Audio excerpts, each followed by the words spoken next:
ज्ञानाञ्जनशलाखया चक्षुरुन्मीलितं येन तस्मै श्रीगुरुवे नमः। श्रीचैतन्यमनोभीष्टं स्थापितं येन भूतले स्वयं रूपगदा मह्यं ददाति स्वपदान्तिकं। वन्देऽहं श्रीगुरो श्रीयुतापदकमलं श्रीगुरून् वैष्णवांश्च श्रीरूपं साग्रजातं सहगणा रघुनाथान्वितं तं सजीवं साद्वैतं सावधूतं परिजनसहितं कृष्णचैतन्यदेवं श्रीराधा कृष्णपादान् सहगणललिता श्रीविशाखान्वितांश्च नमो विष्णुपादाय कृष्णप्रेष्ठाय भूतले श्रीमते भक्तिवेदान्तस्वामिनिति नामिने नमस्ते सारस्वते देवे गौरवाणी प्रचारिणे निर्विशेषशून्यवादी पाश्चात्यदेशतारिणे नमो महावदन्याय कृष्णप्रेमपदायते कृष्णाय कृष्णचैतन्यनाम्ने गौरतसे नमः। हे कृष्ण करुणा सिन्धु दीनबन्धो जगत्पते गोपेश गोपिका कान्तराधा कान्त नमोस्तुते। तप्तकाञ्चन गौराङ्गी राधे वृन्दावनेश्वरी वृषभानुसुते देवी प्रणमामि हरिप्रिये। वाञ्छाकल्पतरुभ्यश्च कृपासिन्धुभ्यैव च पतितानां पावनेभ्यो वैष्णवेभ्यो नमो नमः। जय श्री कृष्ण चैतन्य प्रभो नित्यानंद श्री अद्वैत गदाधर शिवासादि गौरभक्तवृंद। हरे कृष्णा कृष्णा कृष्णा हरे हरे हरे राम राम राम हरे हरे।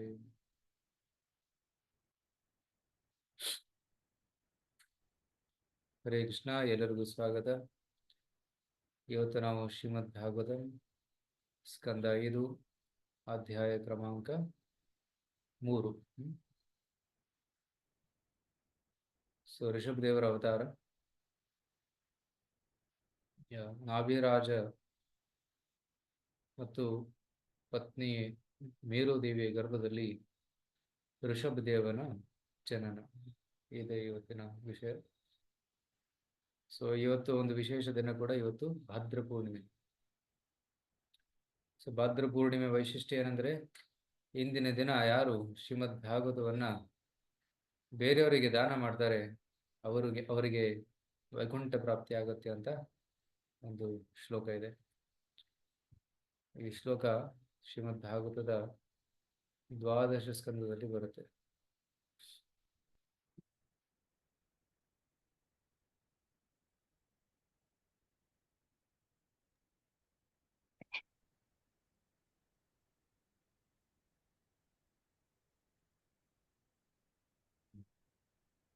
ಹರೇ ಕೃಷ್ಣ ಪ್ರಭು. ಹರೇ ಕೃಷ್ಣ. ಇವತ್ತೇ ದಾನ ಮಾಡಬೇಕು ಪ್ರಭು ಅದು? ಎಸ್. ಪ್ರೋಷ್ಠಪದ್ಯಾಂ ಪೌರ್ಣಮಾಸ್ಯಾಂ ಹೇಮಸಿಂಹಾಸಮನ್ವಿತಂ ದದಾತಿ ಯೋ ಭಾಗವತಂ ಸ ಯಾತಿ ಪರಮಾಂ ಗತಿಂ. On the full moon day of month of ಭಾದ್ರ ಮಾಸದ ಪೂರ್ಣಿಮೆ ದಿನ ಯಾರು ಭಾಗವತವನ್ನ ಒಂದು ಚಿನ್ನದ ಆಸನದ ಮೇಲಿಟ್ಟು ದಾನ ಮಾಡ್ತಾರೆ ಅವರಿಗೆ ಪರಮಾಂ ಗತಿ ಪರಮಗತಿ ದೊರಕುತ್ತೆ, ವೈಕುಂಠ ಲೋಕ ದೊರಕುತ್ತೆ ಅಂತ ಹೇಳಲಾಗಿದೆ. ಇವತ್ತಿನ ದಿನ ಈ ಮಾಸದಲ್ಲಿ ವೈಶಿಷ್ಟ್ಯತೆ ಏನಂದ್ರೆ, ಸೂರ್ಯ ಭಾದ್ರ ಮಾಸದಲ್ಲಿ ಸಿಂಹ ರಾಶಿಯಲ್ಲಿ ಇರ್ತಾನೆ.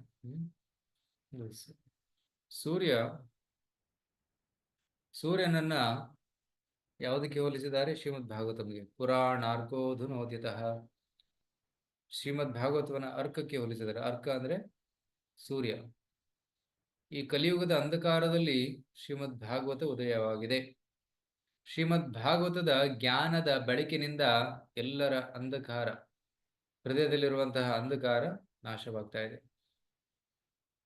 ಹೇಗೆ ಸೂರ್ಯ ಉದಯವಾದಾಗ ಈ ಜಗತ್ತಿನ ಅಂಧಕಾರ ನಾಶವಾಗುತ್ತೆ, ಅದೇ ರೀತಿ ಶ್ರೀಮದ್ ಭಾಗವತದ ಉದಯವಾದಾಗ ಹೃದಯದಲ್ಲಿರುವಂತಹ ಅಂಧಕಾರ ನಾಶವಾಗುತ್ತೆ.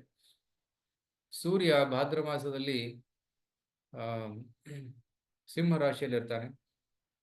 ಸೊ ಅದಕ್ಕೆ ಸಿಂಹಾಸನದ ಮೇಲೆ ಏರಿಸಿ ಶ್ರೀಮದ್ ಭಾಗವತವನ್ನು ದಾನ ಮಾಡಿದಾಗ ಅವರು ಯಾರು ದಾನ ಮಾಡ್ತಾರೆ ಅವರು ವೈಕುಂಠಕ್ಕೆ ಹೋಗ್ತಾರೆ ಅಂತ ಹೇಳಲಾಗಿದೆ. Thus one may unreservedly worship Bhagavatam, the supreme divine scripture ಅಂತ ಹೇಳಿ ಹೇಳಲಾಗಿದೆ. ಓಕೆ, ಇದು ಭಾಗವತದ ಮಹಿಮೆ. ಇನ್ನೊಂದು ಮಹಿಮೆ ಹೇಳ್ತೀನಿ. ಶ್ರೀಮದ್ ಭಾಗವತದಲ್ಲಿಯೇ ಕೊಟ್ಟಿರುವಂತಹ ಮಹಿಮೆ ಇದು. ಆಚಾರ್ಯ ಏನ್ ಹೇಳ್ತಾರೆ ನೋಡೋಣ.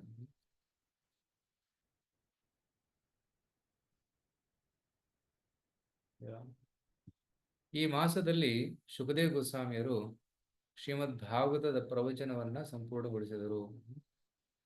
ರೈಟ್, ಈ ಮಾಸದಲ್ಲಿ ಈ ದಿನದಂದು ಶ್ರೀಮದ್ ಭಾಗವತದ ವರ್ಣನೆ ಸಂಪೂರ್ಣವಾಯಿತು. ರೈಟ್, ಅದಕ್ಕೋಸ್ಕರ ಈ ಪೂರ್ಣಿಮೆಗೆ ಭಾದ್ರ ಪೂರ್ಣಿಮೆ ಅಂತ ಕರೀತಾರೆ. ಓಕೆ, ಸೊ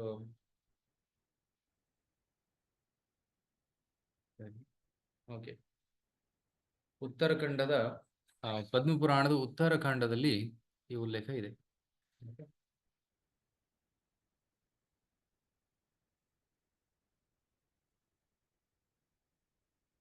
ಏನೊಂದು ಶ್ಲೋಕ ತೋರಿಸ್ತೀನಿ.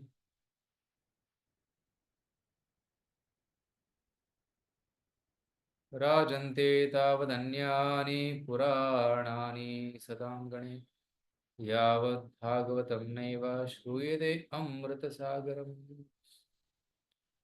All other Puranic scriptures shine forth in the assembly of saintly devotees only as long as the great nectar of Srimad Bhagavatam is not heard. ಅಂದ್ರೆ ಭಾಗವತ ಕೇಳದೆ ಹೋದ್ರೆ ಎಲ್ಲ ಕಥೆ ಅಪೂರ್ಣವಾದದ್ದು. Right, Shrimad Bhagavatam is most important. ಇಡೀ ಜಗತ್ ಪವಿತ್ರವಾಗುತ್ತೆ. ಸರ್ವ ವೇದಾಂತ ಸಾರಮೇ ಶ್ರೀಮದ್ ಭಾಗವತ ಮೀಯತೆ.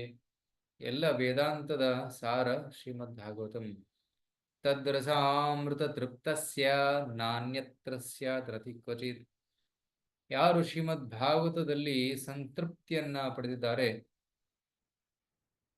ನ ಅನ್ಯತ್ರ ಸ್ಯಾತ್ ರತಿ ಕ್ವಚಿತ್, ಅವರಿಗೆ ಅನ್ಯತ್ರ ಅಂದ್ರೆ ಬೇರೆ ಯಾವುದೇ ಗ್ರಂಥ ಓದುವ ಅವಶ್ಯಕತೆ ಬರುವುದಿಲ್ಲ ಅಂತ ಇಲ್ಲಿ ಹೇಳಲಾಗಿದೆ. ಅನ್ಯತ್ರ ಸ್ಯಾತ್ ರತಿ ಕ್ವಚಿತ್.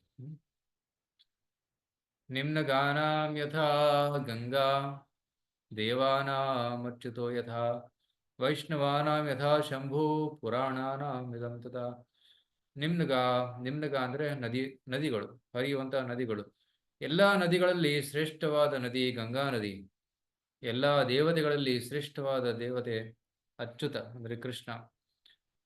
ಎಲ್ಲಾ ವೈಷ್ಣವರಲ್ಲಿ ಶ್ರೇಷ್ಠನಾದವರು ಶಂಭು. ಎಲ್ಲಾ ಪುರಾಣಗಳಲ್ಲಿ ಇದಂ ತಥಾ, ಈ ಪುರಾಣ. ಇದಂ ಅಂದ್ರೆ ಭಾಗವತ ಪುರಾಣ.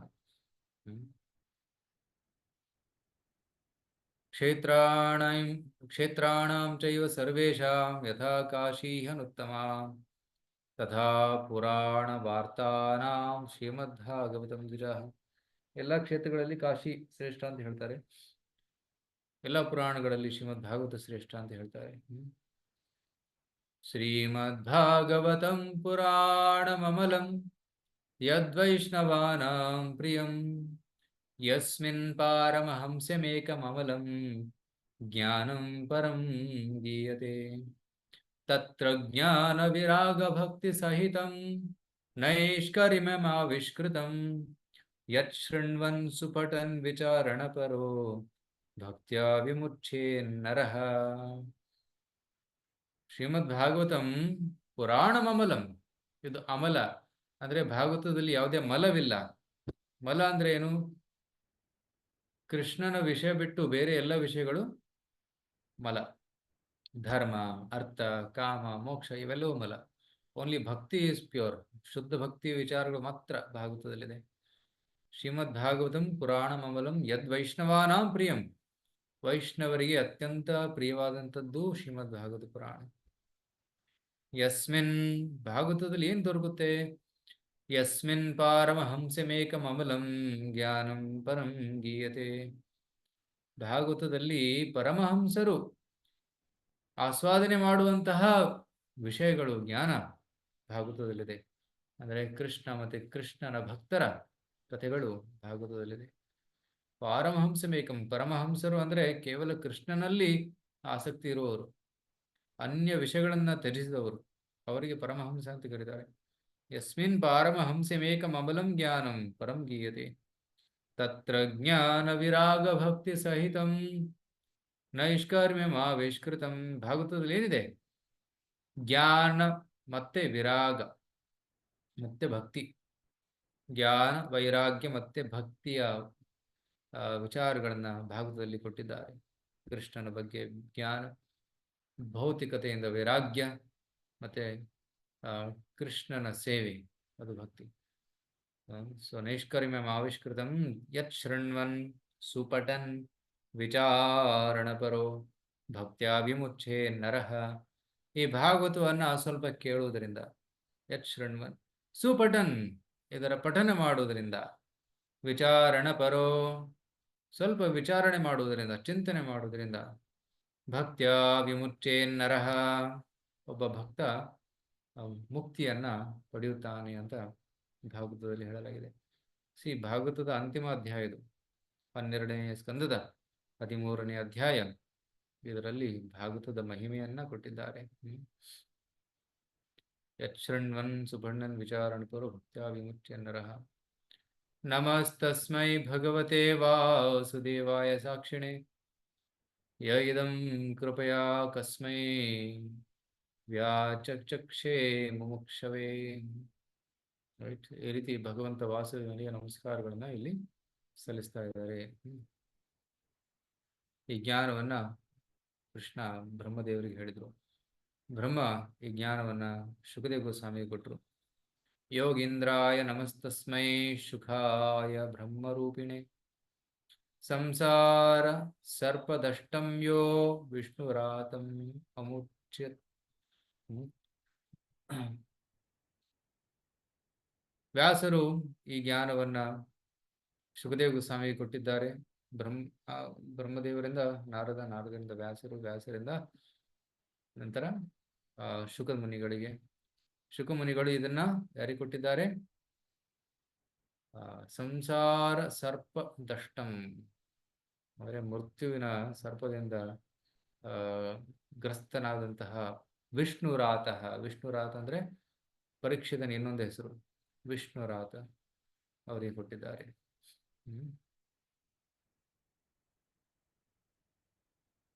ಭವೇ ಭವೇ ಯಥಾ ಭಕ್ತಿ ಪಾದಯೋಸ್ತವ ಜಾಯತೆ ತಥಾ ಕುರುಷ್ವ ದೇವೇಶ ನಾಥಸ್ಥಂ ನೋ ಯತ ಪ್ರಭೋ. ಓ ದೇವೇಶ, ಓ ನಾಥ, ನಮಗೆ ನಿಮ್ಮ ಚರಣಗಳಲ್ಲಿ ಶುದ್ಧ ಭಕ್ತಿಯನ್ನ ಒದಗಿಸಿಕೊಡಿ. ಜನ್ಮ ಜನ್ಮ, ಭವೇ ಭವೇ, ಪ್ರತಿ ಜನ್ಮ ಜನ್ಮದಲ್ಲೂ ನಮಗೆ ನಿಮ್ಮ ಶುದ್ಧ ಭಕ್ತಿ ಸೇವೆಗೆ ಬೇಕು, ಮತ್ತೆ ಏನು ಬೇಕಿಲ್ಲ, ಬೇರೆ ಯಾವುದೇ ಆಸೆ ಇಲ್ಲ ನಮಗೆ ಅಂತ ಇಲ್ಲಿ ಬೇಡ್ಕೊತಾ ಇದ್ದಾರೆ. ಭಾಗವತದ ಅಂತಿಮ ಶ್ಲೋಕ. ನಾಮ ಸಂಕೀರ್ತನಂ ಯಸ್ಯ ಸರ್ವಪಾಪ ಪ್ರಣಾಶನಂ ಪ್ರಣಾಮೋ ದುಃಖ ಶಮನಸ್ ತಂ ನಮಾಮಿ ಹರಿಂ ಪರಂ. ಕೇವಲ ಭಗವಂತನ ನಾಮ ಸಂಕೀರ್ತನೆ ಮಾಡುವುದು ಮಾತ್ರದಿಂದ ಸರ್ವ ಪಾಪ ಪ್ರಣಾಶನ, ಎಲ್ಲ ಪಾಪಗಳು ನಾಶವಾಗುತ್ತವೆ. ಪ್ರಣಾಮೋ ದುಃಖ ಶಮನಸ್, ಭಗವಂತನಿಗೆ ಪ್ರಣಾಮ ಮಾಡುವುದು ಮಾತ್ರದಿಂದ ದುಃಖ ನಾಶವಾಗುತ್ತೆ. ತಂ ನಮಾಮಿ ಹರಿಂ ಪರಂ, ಅಂತಹ ಪರಮ ಪ್ರಭುವಾದಂಥ ಹರಿಗೆ ನಮಸ್ಕಾರಗಳಲ್ಲಿ ಸಲ್ಲಿಸ್ತಾ ಇದ್ದಾರೆ. ಸೊ ಈ ರೀತಿ ಭಾಗವತದಲ್ಲಿಯೇ ಭಾಗವತದ ಮಹಿಮೆಯನ್ನ ಕೊಟ್ಟಿದ್ದಾರೆ. ಹೇಗೆ ಭಗವದ್ಗೀತೆಯಲ್ಲಿ ಭಗವದ್ಗೀತೆಯ ಮಹಿಮೆ ಇದೆ. ರಾಜವಿದ್ಯಾ ರಾಜಗುಹ್ಯಂ ಪವಿತ್ರಂ ಇದಂ ಉತ್ತಮಂ ಪ್ರತ್ಯಕ್ಷಾವಗಮಂ ಧರ್ಮ್ಯಂ ಸುಖಂ ಕರ್ತುಂ ಅವ್ಯಯಂ. ಹೀಗೆ 9ನೇ ಅಧ್ಯಾಯದಲ್ಲಿ ಭಗವದ್ಗೀತೆಯ ಮಹಿಮೆಯನ್ನ ಭಗವದ್ಗೀತೆಯಲ್ಲಿ ಕೊಟ್ಟಿದ್ದಾರೆ. ಅದೇ ರೀತಿ ಭಾಗವತದ ಮಹಿಮೆಯನ್ನ ಭಾಗವತದಲ್ಲಿಯೇ ಕೊಟ್ಟಿದ್ದಾರೆ. ಓಕೆ, ಸೊ ಈಗ ನಾವು ಭಾಗವತದ ಮಹಿಮೆಯನ್ನು ಕೇಳಿದ್ದೀವಿ. ಈಗ ಭಾಗವತದ 5ನೇ ಸ್ಕಂದದ 3ನೇ ಅಧ್ಯಾಯವನ್ನು ಚರ್ಚೆ ಮಾಡೋಣ. ಇಂದಿನ ದಿನ ಆಕ್ಚುಲಿ ಸುಮಾರು 3 ಭಕ್ತರು ಭಾಗವತವನ್ನ ದಾನ ಮಾಡಿದ್ದಾರೆ, ಕರೆಕ್ಟ್ ಅಂತ ಕೇಳಿದ್ದೀನಿ. ವಿನಯಪುರ ಯಾರವರು?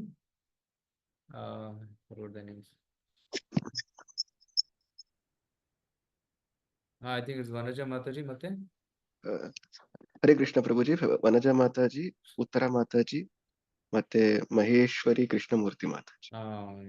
3 ಭಕ್ತರು ಹರೇ ಭಾಗವತವನ್ನ ಕೃಷ್ಣ ಪ್ರಭುಜಿ. ಪೂರ್ಣ ಮಾಡಿದ್ದಾರೆ. ಅವರಿಗೆಲ್ಲ ಹರೇ ಕೃಷ್ಣ ಶುಭಾಶಯಗಳು. S Chandramouli Bru. ಪ್ರಭುಜಿ, ಈಗ ನಾವೇನಾದ್ರೂ ದಾನ ಮಾಡ್ಬೇಕಂದ್ರೆ ಇವತ್ತು ಯಾರಿಗೆ ಅಲ್ಲಿ ದಾನ ಮಾಡ್ತೀರಾ ಪ್ರಭುಜಿ? ಯಾರಾದ್ರೂ ಇದಾರ ನೀಡಿ ಪೀಪಲ್? ಎಸ್. ಸೊ ಯಾರ್ಯಾರು ವಿನಯ್ ಪ್ರಭುಜಿ. ದಾನ ಮಾಡಿದಾರಲ್ಲ ಅವ್ರು ಆ ಬುಕ್ಸ್ ಅನ್ನ ನಾವು ಕೆಲವು ಮಕ್ಕಳಿಗೆ ಕೊಟ್ಟಿದ್ದೀವಿ, ಸ್ಟೂಡೆಂಟ್ಸ್ಗೆ. ಸ್ಟೂಡೆಂಟ್ಸ್ ಮಕ್ಕಳ ಹತ್ರ ದುಡ್ಡು ಇರೋದಿಲ್ಲ, ಅವ್ರಿಗೆ ಕೊಂಡ್ಕೊಳಕ್ಕಾಗೋದಿಲ್ಲ. ಸೊ ಅವರಿಗೆ ಫ್ರೀ ಆಗಿ ಕೊಟ್ಟಿದ್ದೀವಿ. ಯಾರು ಓದ್ತಾರೆ ಅವರಿಗೆ ಮಾತ್ರ ಅಂಥವರಿಗೆ ಐಡೆಂಟಿಫೈ ಮಾಡಿ ಕೊಟ್ಟಿದ್ದೀವಿ. ಇನ್ನೂ ಕೆಲವು ಭಕ್ತರಿದ್ದಾರೆ, ಯುವಕರಿದ್ದಾರೆ, ಅವರಿಗೆ ಕೊಡ್ಬೋದು. ನಾವೇನು ಹೇಳ್ತೀವಿ ಯುವಕರಿಗೆ, ನೀವು ಈಗ ಫ್ರೀಯಾಗಿ ನಿಮಗೆ ಸಿಗ್ತಾ ಇದೆ, ನೀವು ಕೆಲಸ ಪ್ರಾರಂಭ ಮಾಡಿದಾಗ ನಿಮ್ಮ ಸ್ಯಾಲರಿಯಿಂದ ಇನ್ನೊಬ್ಬರಿಗೆ ದಾನ ಕೊಡಬೇಕು. ಅಲ್ಲ ಪ್ರಭುಜಿ, ನಾನು ಏನ್ ಕೇಳ್ತಾ ಇದ್ದೀನಿ ಅಂದ್ರೆ, ನಾನೀಗ ಒಂದ್ ಸೆಟ್ ಕೊಡ್ತೀನಿ, ಅದು ಇವಾಗ ಕೊಡಕ್ ಆಗುತ್ತಾ ಪ್ರಭುಜಿ ಅವ್ರಿಗೆ? ಕೊಡ್ಬೋದು. Well, Okay. We can give it. ಅದನ್ನ ಅವ್ರಿಗೆ ತಲುಪ್ಸಕ್ಕಾಗಲ್ಲ, ಬಟ್ ಅವ್ರ ಹೆಸರಲ್ಲಿ ಅದನ್ನ ಇವತ್ತು ಇಡ್ಬೋದು. ರೈಟ್. ಸೂಕ್ತವಾದ ಸಮಯದಲ್ಲಿ ಅವರು ಟೆಂಪಲ್ಗೆ ಬಂದು ಅದನ್ನ ಕಲೆಕ್ಟ್ ಮಾಡ್ತಾರೆ. Okay, no problem. ಓಕೆ, ಈಗ ಭಾಗವತದ 5ನೇ ಸ್ಕಂದ.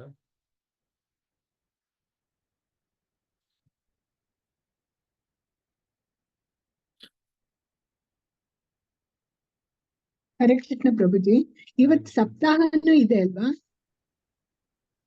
ಸಪ್ತಾಹನ ನನಗೆ ಗೊತ್ತಿಲ್ಲ ಮಾತಾಡಿ. ನಿಮ್ಗಿದ್ರಿಂದ ಆಗ್ತಾರೆ, ನೀವೇ ಫಸ್ಟ್ ಕೊಟ್ಟಿದ್ರಲ್ಲ ಆ ಪ್ರವಚನ. ಅದು ರೆಕಾರ್ಡಿಂಗ್ ಮಾಡಿದ್ರು, ರೆಕಾರ್ಡಿಂಗ್ ಕೊಟ್ಟಿದ್ರು. ಹೌದಾ? ಅದು ಇವತ್ತು ಇದೆ ಅಲ್ವಾ? ಇವತ್ತು ಮತ್ತೆ ನಾಳೆ ಇರ್ಬೋದು. Correct. I am not in touch with them, ಅವ್ರ ಜೊತೆ ಸಂಪರ್ಕದಲ್ಲಿಲ್ಲ, ಬಟ್ ಅವ್ರು ಮಾಡ್ತಾ ಇದ್ರು. ಸೊ 1 ವಾರ ಆಗಿಲ್ಲ, ಇವತ್ತು ರಾಧಾಷ್ಟಮಿ ಸ್ಟಾರ್ಟ್ ಆಗಿತ್ತದು. ರಾಧಾಷ್ಟಮಿಯಿಂದ 1 ವಾರ ಮಾಡ್ತಾ ಇದ್ರು. ಹೌದು. ಓಕೆ, ಹೌದು ಪ್ರಭುಜಿ. ಸೊ ಇವತ್ತಿನ ಅಧ್ಯಾಯದಲ್ಲಿ 20 ಶ್ಲೋಕಗಳಿವೆ. ರಾಜನಾಭಿಯ ಯಜ್ಞದಲ್ಲಿ ವಿಷ್ಣುವಿನ ಪ್ರತ್ಯಕ್ಷತೆ, ಅವರ ಪ್ರಾಕಟ್ಯ. ಅದರ ಋತ್ವಿಕರು ಗದ್ಯದಲ್ಲಿ, ಗದ್ಯ ಅಂದ್ರೆ ಇಲ್ಲಿ ಕವಿತೆಯಲ್ಲಿ ಅಲ್ಲ, ಗದ್ಯ ಅಂದ್ರೆ ಪ್ರೋಸ್. ಈ ಅಧ್ಯಾಯದಲ್ಲಿ ಶ್ಲೋಕಗಳು ಕವಿತೆ ರೂಪದಲ್ಲಿಲ್ಲ, ಗದ್ಯ ರೂಪದಲ್ಲಿದೆ. ಪ್ರಾರ್ಥನೆಗಳನ್ನು ಸಲ್ಲಿಸಿದರು. ಮತ್ತೆ ರಾಜನಾಭಿಗೆ ಭಗವಂತನ ಆಶೀರ್ವಾದ. ಸೊ ಈ ರೀತಿ 3 ಭಾಗಗಳ ವಿಂಗಡಣೆ ಇದೆ. ಸೊ ಫಸ್ಟ್ 3 ಶ್ಲೋಕಗಳಲ್ಲಿ ಭಗವಂತ ಪ್ರಕಟನಾಗ್ತಾನೆ. ಸೊ ಆ ಕಥೆಯನ್ನು ನಾವು ಪ್ರಾರಂಭ ಮಾಡೋಣ. ಓಂ ನಮೋ ಭಗವತೆ ವಾಸುದೇವಾಯ. ಓಂ ನಮೋ ಭಗವತೆ ವಾಸುದೇವಾಯ. ಓಂ ನಮೋ ಭಗವತೆ ವಾಸುದೇವಾಯ. ನಾರಾಯಣಂ ನಮಸ್ಕೃತ್ಯ ನರಂ ಚೈವ ನರೋತ್ತಮಂ ದೇವೀಂ ಸರಸ್ವತೀಂ ವ್ಯಾಸಂ ತತೋ ಜಯಮುದೀರಯೇ.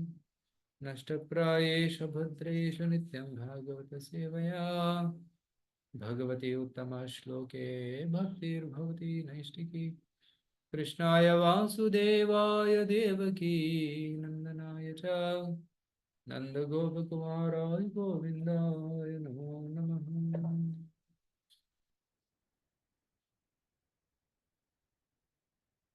ಶ್ರೀ ಶುಕ ಉವಾಚ.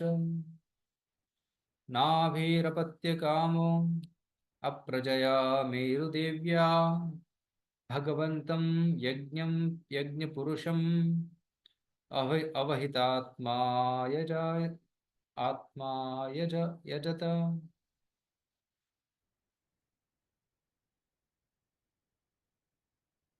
ಯಾರು ಹೋಗ್ತೀರಾ? ಹರೇ ಕೃಷ್ಣ. ಸರಸ್ವತಿ ಮಾತಾಜಿ ಹೋಗಿ, ನಂತರ ಮಹೇಶ್ವರಿ. ಹರೇ ಕೃಷ್ಣ ಪ್ರಭುಜಿ. ಶುಕಮುನಿಗಳು ಮಾತು ಮುಂದುವರಿಸಿದರು. ಅಗ್ನಿದ್ರನ ಪುತ್ರ ಮಹಾರಾಜ ನಾಭಿಗೆ ಮಕ್ಕಳ ಬಯಕೆ ಉಂಟಾಯಿತು. ಆದ್ದರಿಂದ ಅವನು ದೇವೋತ್ತಮ ಪರಮ ಪುರುಷನು, ಸಕಲ ಯಜ್ಞಗಳ ಒಡೆಯನು ಮತ್ತು ಭೋಕ್ತೃ ಆದ ಭಗವಾನ್ ಶ್ರೀ ವಿಷ್ಣುವಿನ ಸ್ತುತಿ ಮತ್ತು ಆರಾಧನೆಯಲ್ಲಿ ತೊಡಗಿದನು. ಆ ವೇಳೆಗೆ ಇನ್ನು ಮಕ್ಕಳನ್ನು ಪಡೆಯದ ಮಹಾರಾಜ ನಾಭಿಯ ಪತ್ನಿ ಮೇರುದೇವಿಯು ತನ್ನ ಪತಿಯೊಂದಿಗೆ ಭಗವಾನ್ ಶ್ರೀ ವಿಷ್ಣುವನ್ನು ಪೂಜಿಸಿದಳು. Hare Krishna. Thank you. So Nabhi Raja ಮತ್ತೆ ಮೇರು ದೇವಿಗೆ ಮಕ್ಕಳಾಗಿರ್ಲಿಲ್ಲ. ಮಕ್ಕಳನ್ನ ಪಡೆಯೋದಿಕ್ಕೆ ಯಜ್ಞವನ್ನು ಮಾಡ್ತಾ ಇದ್ರು. ಸೊ ಹಲವಾರು ಕಥೆಗಳು ನೋಡ್ತೀವಿ, ಭಾಗವತದಲ್ಲಿ ಬರುತ್ತೆ, ರಾಮಾಯಣದಲ್ಲೂ ಕೂಡ ಬರುತ್ತೆ. ದಶರಥ ಮಹಾರಾಜರಿಗೂ ಕೂಡ ಮಕ್ಕಳಿರ್ಲಿಲ್ಲ. ಭಾಗವತದಲ್ಲಿ ಚಿತ್ರಕೇತು ಮಹಾರಾಜರಿಗೂ ಕೂಡ ಮಕ್ಕಳಿರ್ಲಿಲ್ಲ. ಇಲ್ಲಿ ನಾಭಿರಾಜರಿಗೂ ಕೂಡ ಮಕ್ಕಳಿರ್ಲಿಲ್ಲ. ಸೊ ಇವರು ತಪಸ್ಸನ್ನ ಮಾಡ್ತಾರೆ, ಪೂಜೆಯನ್ನ ಮಾಡ್ತಾರೆ, ಯಜ್ಞವನ್ನ ಮಾಡ್ತಾರೆ. ಯಾವ ಆಸೆಯಿಂದ? ಮಕ್ಕಳನ್ನ ಪಡೆಯೋ ಆಸೆಯಿಂದ. ಮಕ್ಕಳು ಯಾಕೆ ಬೇಕು? ಅವರ ಪರಿವಾರವನ್ನ ಮುಂದುವರಿಸೋದಿಕ್ಕೆ ಮಕ್ಕಳು ಬೇಕು. ಅಷ್ಟೇ ಅಲ್ಲ, ವಿಶೇಷವಾಗಿ ರಾಜರು ತಮ್ಮ ಜವಾಬ್ದಾರಿಯನ್ನ ತಮ್ಮ ಮಕ್ಕಳಿಗೆ ಕೊಟ್ಟು ಹೋಗ್ಬೇಕು. ಒಬ್ಬ ಯೋಗ್ಯ ರಾಜನನ್ನ ಸೃಷ್ಟಿ ಮಾಡಿ ಅವರಿಗೆ ಏನಾದ್ರೆ ಟ್ರೈನಿಂಗ್ ಕೊಟ್ಟು ಪ್ರಶಿಕ್ಷಣೆಯನ್ನ ಕೊಟ್ಟು ಒಬ್ಬ ರಾಜನನ್ನ ರೆಡಿ ಮಾಡಿ ಕೊಡ್ಬೇಕು. ಅದು ರಾಜನ ಕರ್ತವ್ಯ. ಒಬ್ಬ ರಾಜನನ್ನ ರೆಡಿ ಮಾಡಿದಾಗ ಆ ರಾಜ ನಿವೃತ್ತನಾಗಬಹುದು. ಸೊ ಇಲ್ಲಿ ನಾಭಿರಾಜರು ಕೂಡ ಅವರು ಮಕ್ಕಳು ಬೇಕು ಅಂತ ತಪಸ್ಸು ಮಾಡ್ತಾ ಇದ್ದಾರೆ, ಇಲ್ಲಿ ಯಜ್ಞವನ್ನು ಮಾಡ್ತಾ ಇದ್ದಾರೆ. ಸೂಕ್ತವಾದ ರಾಜನು ಹುಟ್ಟಿದಾಗ ನಾಭಿರಾಜರು ಅವರು ವಾನಪ್ರಸ್ಥವನ್ನು ಸ್ವೀಕರಿಸಿ ಕಾಡಿಗೆ ಹೋಗ್ತಾರೆ. ಸೊ ಈ ಒಂದು ಇಚ್ಛೆಯಿಂದ ಅವರು ಮಕ್ಕಳನ್ನ ಪಡೆಯೋದಕ್ಕೆ ಪೂಜೆಯನ್ನು ಮಾಡ್ತಾ ಇದ್ದಾರೆ.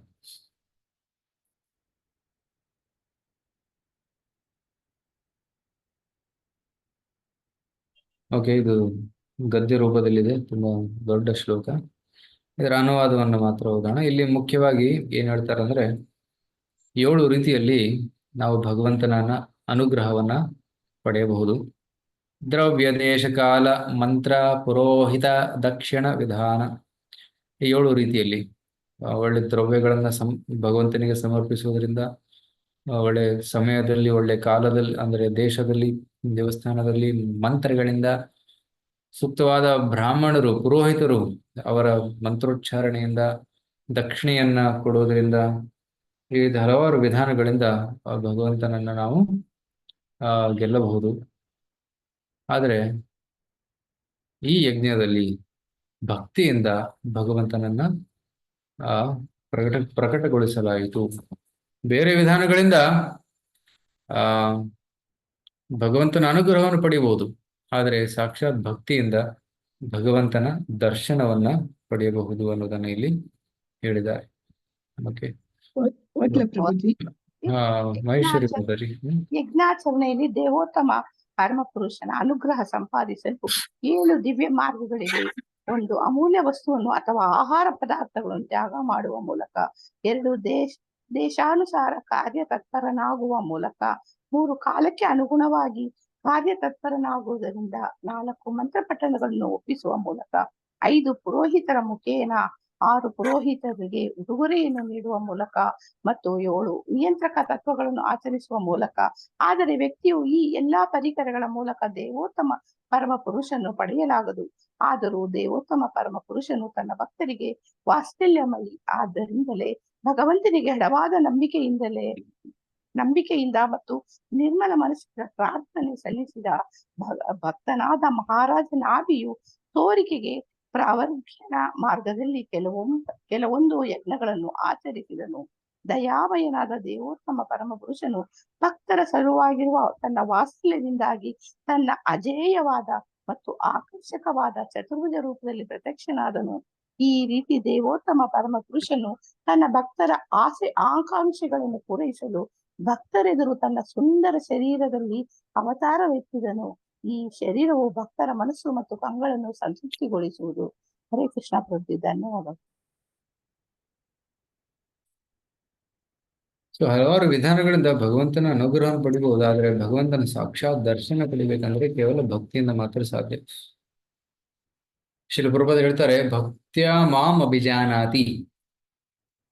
ಯಾವಾನ್ ಯಶ್ಚಾಸ್ಮಿ ತತ್ವತಃ ತಥೋ ಮಾಂ ತತ್ವತೋ ಜ್ಞಾತ್ವಾ ವಿಶತೆ ತದನಂತರಂ. ಕೃಷ್ಣನ ಲೋಕದಲ್ಲಿ ಪ್ರವೇಶ ಮಾಡಬೇಕು ಅಂದ್ರೆ ಅರ್ಹತೆ ಏನು? ಭಕ್ತಿ ಮಾತ್ರ. ಯಾರು ಭಕ್ತಿ ಸೇವೆಯಲ್ಲಿ ಪರಿಪಕ್ವರಾಗಿದ್ದಾರೆ ಅವರು ಮಾತ್ರ ಗೋಲೋಕದಲ್ಲಿ ಪ್ರವೇಶ ಮಾಡಲು ಸಾಧ್ಯ, ಬೇರೆಯವರಿಂದ ಸಾಧ್ಯವಿಲ್ಲ. ಸೊ ಆದ ಕಾರಣ ಭಕ್ತಿಯಿಂದ ಮಾತ್ರ ಅಂತ ಕೃಷ್ಣ ಭಗವದ್ಗೀತೆ ಹೇಳ್ತಾನೆ. ಇಲ್ಲಿ ಕೂಡ ಆ ಅಲ್ಲಿ ಸೇರಿದಂತಹ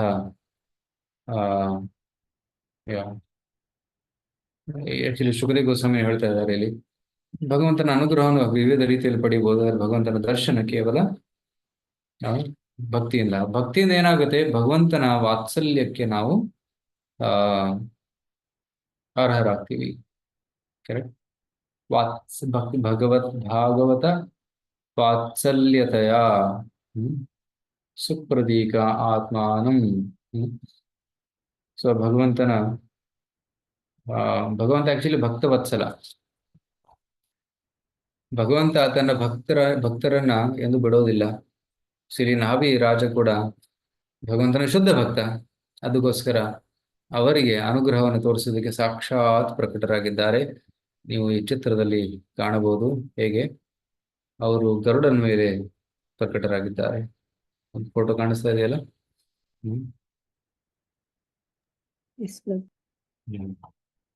ತುಂಬಾ ಸುಂದರವಾದ ಫೋಟೋ. ಇಲ್ಲಿ ನಾಭಿರಾಜ ಇದ್ದಾನೆ, ಇಲ್ಲಿ ಕೆಳಗಡೆ ಮೇರುದೇವಿ ನಮಸ್ಕಾರ ಮಾಡ್ತಾ ಇದ್ದಾರೆ. ಇಲ್ಲಿ ಋತ್ವಿಕರೆಲ್ಲ ಯಜ್ಞ ಮಾಡ್ತಾ ಇದ್ದಾರೆ. ಮೇಲೆ ಭಗವಂತ ಪ್ರಕಟನಾಗಿದ್ದಾನೆ. ಚತುರ್ಭುಜ ರೂಪದಲ್ಲಿ ಶಂಖ ಚಕ್ರ ಗದಾ ಪದ್ಮ ಅಸ್ತ್ರಗಳನ್ನು ಹಿಡಿದುಕೊಂಡು ಗರುಡನ ಮೇಲೆ ಆರೂಢನಾಗಿದ್ದಾನೆ ಭಗವಂತ. ಈ ಸುಂದರವಾದ ದೃಶ್ಯವನ್ನ ರಾಜ ನೋಡ್ತಾ ಇದ್ದಾನೆ. ಮತ್ತೆ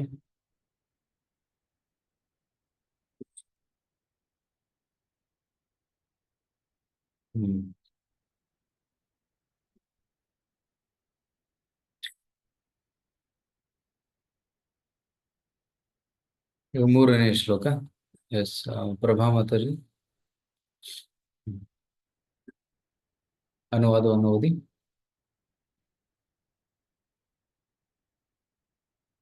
ಓಕೆ, ನಾಗರತ್ನ ಮಾತಾಜಿ. ಭಗವಾನ್ ಶ್ರೀ ವಿಷ್ಣುವು ಮಹಾರಾಜ ನಾಭಿಯ ಎದುರು ಚತುರ್ಭುಜನಾಗಿ ಪ್ರತ್ಯಕ್ಷನಾದನು. ಅವನು ತೇಜಸ್ವಿಯಾಗಿದ್ದನು ಮತ್ತು ಪುರುಷೋತ್ತಮನಾಗಿ ತೋರಿದನು. ಅವನು ದೇಹದ ಕೆಳಭಾಗದಲ್ಲಿ ಪೀತಾಂಬರವನ್ನು ಧರಿಸಿದ್ದನು. ಅವನ ವಕ್ಷಸ್ಥಲದಲ್ಲಿ ಶ್ರೀವಸ್ತ ಚಿಹ್ನೆ ಇತ್ತು. ಅದು ಸದಾಕಾಲ ಸೌಂದರ್ಯದಿಂದ ಕಂಗೊಳಿಸುತ್ತಿತ್ತು. ಅವನು ಶಂಖ, ಪದ್ಮ, ಚಕ್ರ ಮತ್ತು ಗದಾಧಾರಿಯಾಗಿದ್ದನು. ಅವನು ವನಮಾಲೆ ಮತ್ತು ಕೌಸ್ತುಭ ರತ್ನ ಭೂಷಿತನಾಗಿದ್ದನು. ಅವನು ಕಿರೀಟ, ಕರ್ಣಕುಂಡಲ, ಕಂಕಣ, ಒಡ್ಯಾಣ, ಮುತ್ತಿನ ಹಾರ, ತೋಳ್ಬಂದಿ, ಕಾಲುಗೆಜ್ಜೆ ಮತ್ತು ಇತರ ಹೊಳೆಯುವ ರತ್ನಖಚಿತವಾದ ದೇಹಾಭರಣಗಳಿಂದ ಅಲಂಕೃತನಾಗಿದ್ದನು. ತಮ್ಮ ಮುಂದೆ ಪ್ರತ್ಯಕ್ಷನಾದ ಭಗವಂತನನ್ನು ಕಂಡ ಮಹಾರಾಜ ನಾಭಿ, ಅವನ ಪುರೋಹಿತರು ಮತ್ತು ಸಹಚರರಿಗೆ ಒಮ್ಮೆಗೆ ಅಪಾರ ನಿಧಿ ಪಡೆದ ಬಡವರ ಅನುಭವ ಆಯಿತು. ಅವರು ಭಗವಂತನನ್ನು ಸ್ವಾಗತಿಸಿದರು, ತಲೆಬಾಗಿ ಗೌರವ ತೋರಿದರು ಮತ್ತು ಪೂಜಾ ಸಾಮಗ್ರಿಗಳನ್ನು ಅರ್ಪಿಸಿದರು. ಹರೇ ಕೃಷ್ಣ ಪ್ರಭುಜಿ, ಧನ್ಯವಾದಗಳು. ಹರೇ ಕೃಷ್ಣ. ಇಲ್ಲಿ ಭಗವಂತನ ಸೌಂದರ್ಯದ ವರ್ಣನೆ ಎಷ್ಟು ಚೆನ್ನಾಗಿದೆ, ಸೊಗಸಾಗಿದೆ. ಆಕ್ಚುಲಿ ಭಗವಂತ ಭಾಗವತದಲ್ಲಿ ಎಲ್ಲಾದ್ರೂ ಪ್ರಕಟನಾದ್ರೆ ಅವರ ಸೌಂದರ್ಯದ ವರ್ಣನೆ ಸಂಪೂರ್ಣವಾಗಿ ಹೇಳ್ತಾರೆ. ರೈಟ್.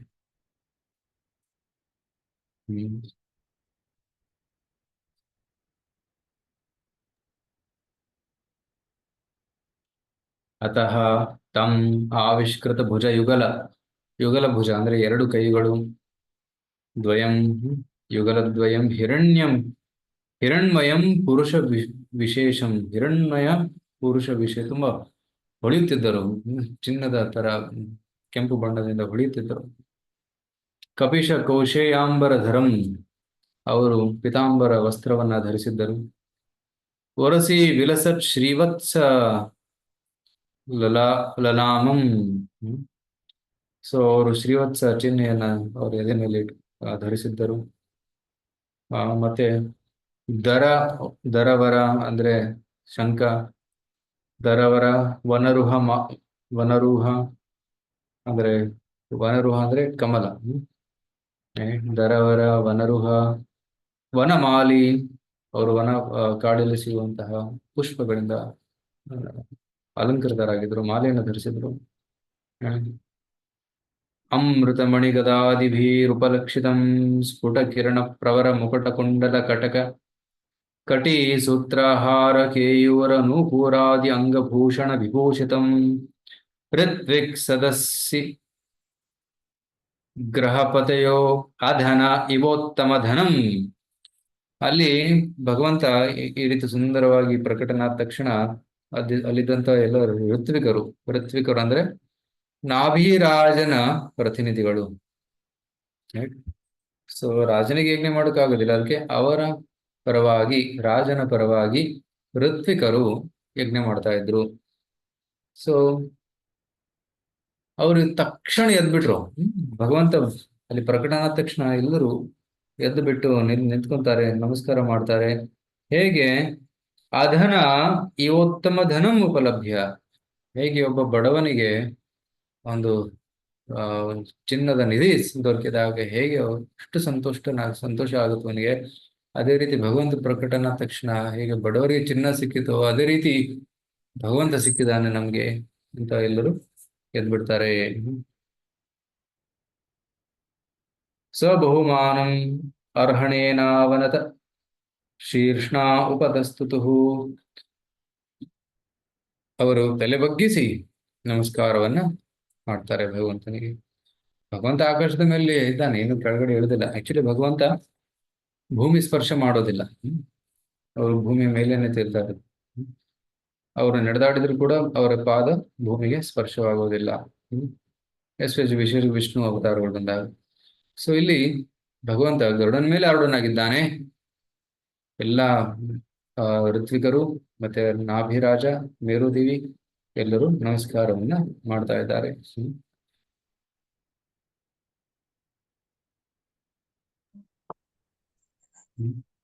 ಶಿಲಪ್ರಭಾದರು ಒಂದು ಮುಖ್ಯವಾದ ವಿಷಯವನ್ನು ಇಲ್ಲಿ ತಿಳಿಸ್ತಾ ಇದ್ದಾರೆ. ಅದೇನಂದ್ರೆ ರಸವರ್ಜಂ ರಸೋಪ್ಯಸ್ಯ ಪರಂ ದೃಷ್ಟ ನಿವರ್ತದೆ. ನಾವು ಭೌತಿಕ ಇಂದ್ರಿಯ ತೃಪ್ತಿಯನ್ನ ಬಿಡಬೇಕಂದ್ರೆ ನಾವು ಉನ್ನತ ರುಚಿಯನ್ನ ಬೆಳೆಸಿಕೊಳ್ಳಬೇಕು. ಆ ಉನ್ನತವಾದಂತಹ ರುಚಿ ಎಲ್ಲಿ ಸಿಗುತ್ತೆ? ಭಗವಂತನ ಭಕ್ತಿ ಸೇವೆಯಲ್ಲಿ ಸಿಗುತ್ತೆ. ಯಾವಾಗ ಒಬ್ಬ ಭಕ್ತ ಭಾಗವತ ಕೇಳುವುದರಲ್ಲಿ, ಭಗವಂತನ ಭಕ್ತಿ ಸೇವೆ ಮಾಡುವುದರಲ್ಲಿ ಮಗ್ನನಾಗ್ತಾನೋ ಎಲ್ಲವನ್ನೂ ಮರೆತು ಬಿಡ್ತಾನೆ. ಯಾರು ಕ್ರಿಕೆಟ್ ಮ್ಯಾಚ್ ಆಡ್ತಾ ಇದ್ದಾರೆ, ಏನ್ ಪಾಲಿಟಿಕ್ಸ್ ಅಲ್ಲಿ ಏನ್ ನಡೀತಾ ಇದೆ, ಯಾರ ಮನೇಲಿ ಏನಾಗ್ತಾ ಇದೆ, ಇದ್ರ ಬಗ್ಗೆ ಏನು ಗಮನನೇ ಹೋಗೋದಿಲ್ಲ. ಯಾಕಂದ್ರೆ ಅವನು ಶ್ರೀಮದ್ ಭಾಗವತದಲ್ಲಿ ಕೃಷ್ಣನ ಕಥೆಯಲ್ಲಿ ಮಗ್ನನಾಗಿದ್ದಾನೆ. ಸೊ ನಾವು ಕೂಡ ಕೃಷ್ಣ ಕಥೆಯಲ್ಲಿ ಮಗ್ನರಾದಾಗ ಉತ್ತಮವಾದಂತಹ ರುಚಿಯನ್ನ ಬೆಳೆಸಿಕೊಳ್ಳಬಹುದು. ರಸವರ್ಜಂ ರಸೋಪಿ ಅಸ್ಯ ಪರಂ ದೃಷ್ಟ ನಿವರ್ತದೆ. ಯಾವಾಗ ಉನ್ನತ ರುಚಿಯ ಆಸ್ವಾದನೆ ನಾವು ಬೆಳೆಸ್ಕೊಂತೀವಿ, ಆಗ ಕೀಳು ಮಟ್ಟದ ರುಚಿಯನ್ನು ಬಿಟ್ಬಿಡ್ತೀವಿ. ಹೇಗೆ ಒಬ್ಬನಿಗೆ ಒಣಗಿದ ರೊಟ್ಟಿ ಮತ್ತೆ ಗುಲಾಬ್ ಜಾಮೂನ್ ಕೊಟ್ಟಾಗ ಒಬ್ಬ ವ್ಯಕ್ತಿ ಯಾವುದನ್ನು ಸ್ವೀಕರಿಸ್ತಾನೆ? ಸಹಜವಾಗಿ ಗುಲಾಬ್ ಜಾಮೂನ್ ಅನ್ನು ಸ್ವೀಕರಿಸ್ತಾನೆ, ಒಣಗಿದ ರೊಟ್ಟಿಯನ್ನು ಬಿಟ್ಬಿಡ್ತಾನೆ. ಅದೇ ರೀತಿ ಕೃಷ್ಣ ಪ್ರಜ್ಞೆ ನಮಗೆ ದೊರಕಿದಾಗ ಇಂದ್ರ ತೃಪ್ತಿಯಂತಹ ಒಂದು ಒಣಗಿದ ರೊಟ್ಟಿಯನ್ನ ಬಿಸಾಕ್ಬಿಡ್ತಾರೆ. They are not interested in it, ಅದರಲ್ಲಿ ಆಸಕ್ತಿ ಇಲ್ಲ.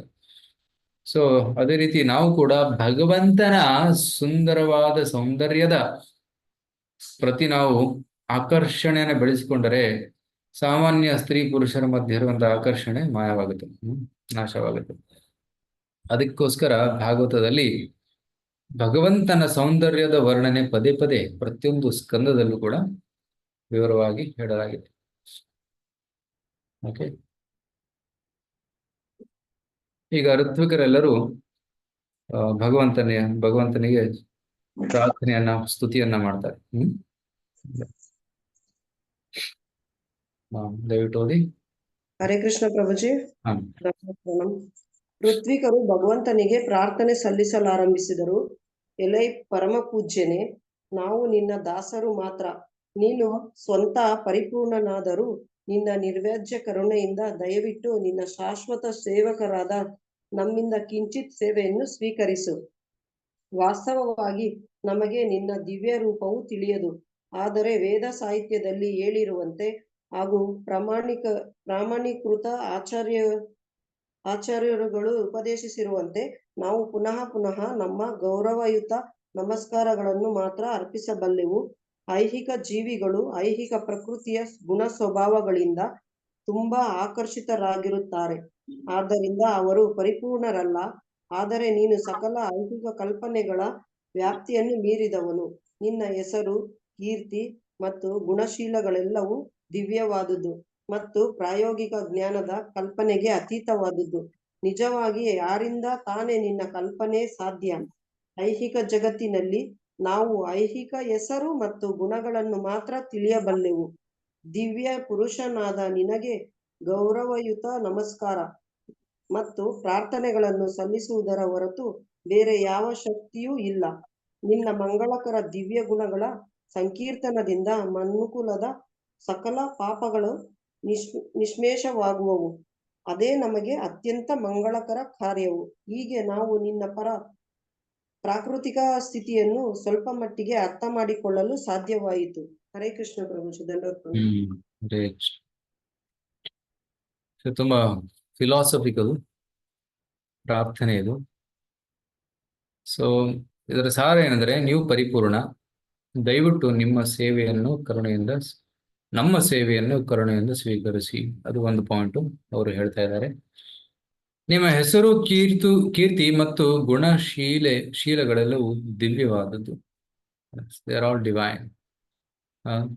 ಸೊ ಭಗವಂತನ ನಾಮ ದಿವ್ಯವಾದದ್ದು, ಅದು ಪ್ರಾಕೃತಿಕ ನಾಮವಲ್ಲ.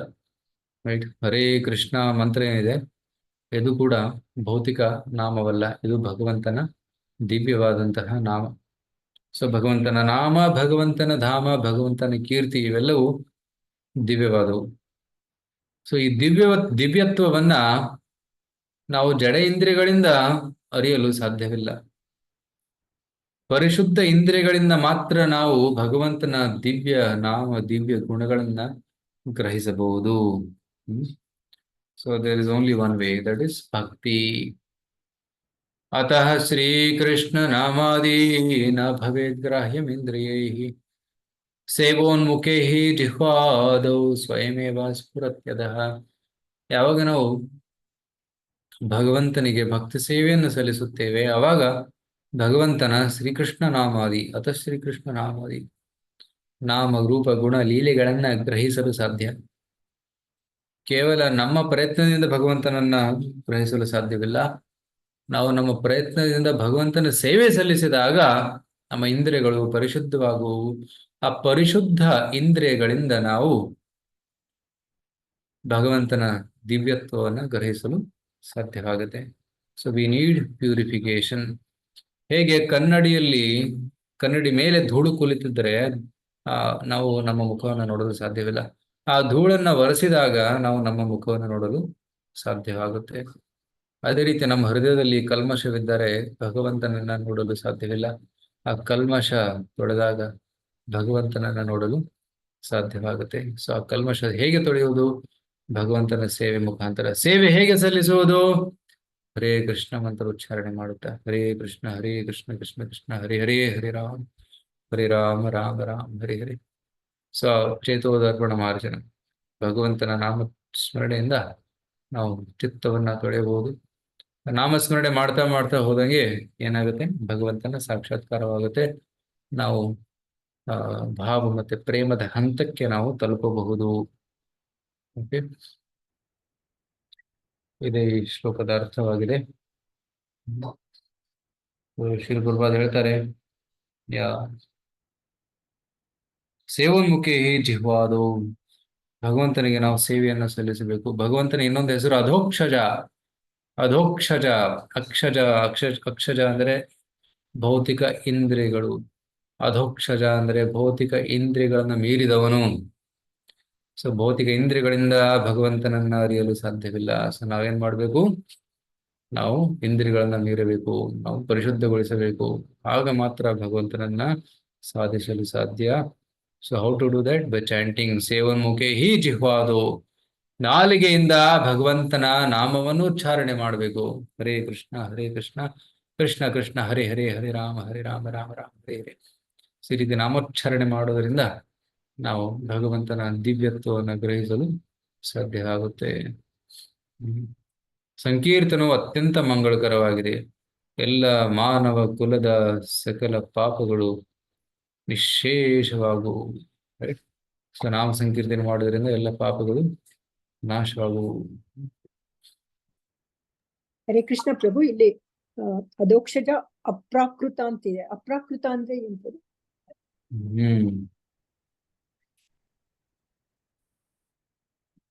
So there is, yeah. So Adhokshaja ಅಂದ್ರೆ ಇಂದ್ರಿಯಗಳನ್ನ ಮೀರಿದವನು. ಅಪ್ರಾಕೃತ ಅಂದ್ರೆ, ಪ್ರಕೃತ ಅಂದ್ರೆ ಭೌತಿಕ ಪ್ರಕೃತಿ. ಸೊ ಭಗವಂತನ ನಾಮ ರೂಪ ಗುಣ ಲೀಲೆಗಳು ಈ ಪ್ರಾಕೃತಿಕ ಅಲ್ಲ, ಅವು ಅಪ್ರಾಕೃತಿಕ ಅಂದ್ರೆ ಸ್ಪಿರಿಚುವಲ್, ಪರಾಶಕ್ತಿಯಿಂದ ನಿರ್ಮಿತವಾದವು, ಅಪರಾಶಕ್ತಿ ಅಲ್ಲ. ಸೊ ಹಲವಾರು ಸ್ತರಗಳಿವೆ ಭಗವಂತನನ್ನ ಅರ್ಥ ಮಾಡಿಕೊಳ್ಳಲು. ರೈಟ್. ಸೊ ಹೈಯೆಸ್ಟ್ ಸ್ಟೇಜ್ ಇದು ಅಪ್ರಾಕೃತ. ಸೊ ನಾವು ಸಾಧನೆ ಮಾಡುತ್ತಾ ಮಾಡುತ್ತಾ ಅಧೋಕ್ಷಜ ಸ್ತರವನ್ನು ಮೀರಿ ನಾವು ಅಪ್ರಾಕೃತ ಸ್ತರಕ್ಕೆ ಬಂದಾಗ ಭಗವಂತನ ಸಾಕ್ಷಾತ್ ದರ್ಶನವಾಗಲು ಸಾಧ್ಯ ಆಗುತ್ತೆ.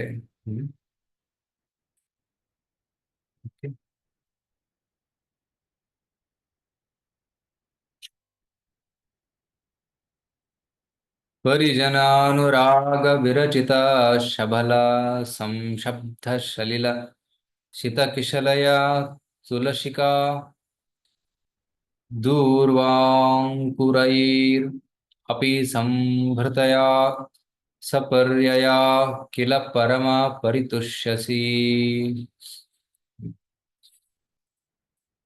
ಯಾರು ಕೈ ಎತ್ತಿರುವರು? ರೇಣುಕಾದೇವಿ ಮಾತಾಜಿ. ಹರೇ ಕೃಷ್ಣ ಗುರುಜಿ.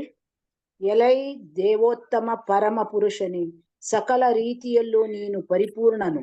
ಭಕ್ತರು ಮೊದಲು ನುಡಿಗಳಲ್ಲಿ ನಿನಗೆ ಪ್ರಾರ್ಥನೆ ಸಲ್ಲಿಸಿದಾಗ ಹಾಗೂ ಆನಂದ ಪರವಶರಾಗಿ ತುಳಸಿ, ಗಂಗಾಜಲ, ಚಿಗುರೆಲೆಯ ಕೊಂಬೆಗಳು ಮತ್ತು ಚಿಗುರು ಹುಲ್ಲುಗಳನ್ನು ತಂದಾಗ ಖಂಡಿತವಾಗಿಯೂ ನೀ ಸಂತುಷ್ಟನಾಗುತ್ತೀಯೇ. ಇದು ನಿನಗೆ ನಿಜವಾಗಿಯೂ ತೃಪ್ತಿ ನೀಡುತ್ತದೆ. ಹರೇ ಕೃಷ್ಣ.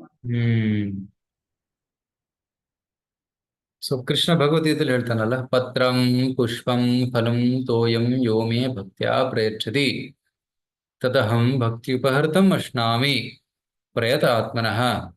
ಯಾರು ನನಗೆ ಒಂದು ಪತ್ರ, ಒಂದು ಪುಷ್ಪ, ಒಂದು ಫಲ ಮತ್ತೆ ಒಂದು ಸ್ವಲ್ಪ ನೀರನ್ನ ಅರ್ಪಣೆ ಮಾಡ್ತಾರೋ ನಾನು ಸ್ವೀಕರಿಸ್ತೇನೆ ಅಂತ. ಸೊ ಕೃಷ್ಣ ಹೇಳ್ತಾರೆ, ಒಂದು ತುಳಸಿ ದಳ ಮಾತ್ರ ಸಾಕು.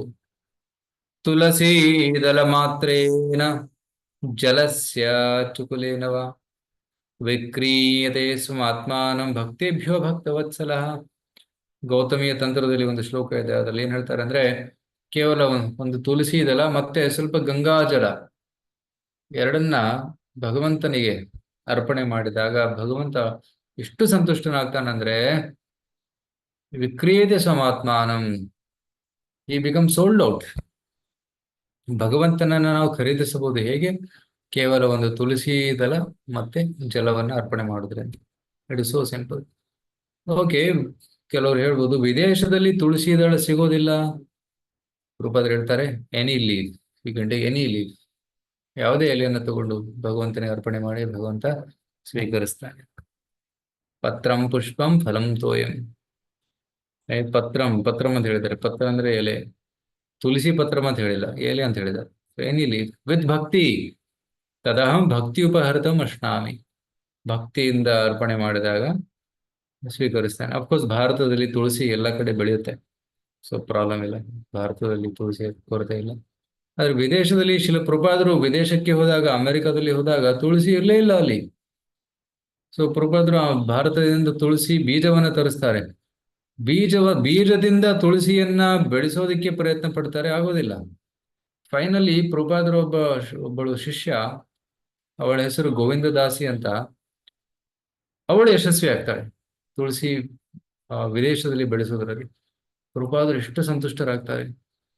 ಪ್ರಭುಪಾದರು ತಮ್ಮ ತಾತ್ಪರ್ಯದಲ್ಲಿ ಬರೀತಾರೆ, ಭಾವಾರ್ಥದಲ್ಲಿ, ನನ್ನ ಭಕ್ತಳು ಗೋವಿಂದ ದಾಸಿ ವಿದೇಶದಲ್ಲಿ, ಇದು ತುಂಬಾ ಚಳಿ ಪ್ರದೇಶ, ಇಲ್ಲಿ ಕೂಡ ತುಳಸಿ ಬೆಳೆಸುವುದರಲ್ಲಿ ಯಶಸ್ಸನ್ನ ಪಡೆದುಕೊಂಡಿದ್ದಾಳೆ. ವೆರಿ ಥ್ಯಾಂಕ್ಫುಲ್, ನಾನು ಕೃತಜ್ಞನಾಗಿದ್ದೇನೆ ಅಂತ ಪ್ರಭುಪಾದರು ಬರೀತಾರೆ. ರೈಟ್. ಸೊ ಒಂದ್ ವೇಳೆ ತುಳಸಿ ಸಿಗ್ಲಿಲ್ಲ ಅಂದ್ರೆ ಬೇರೆ ಪತ್ರವನ್ನು ಅರ್ಪಣೆ ಮಾಡಬಹುದು ಅಂತ ಕೃಷ್ಣ ಹೇಳ್ತಾರೆ.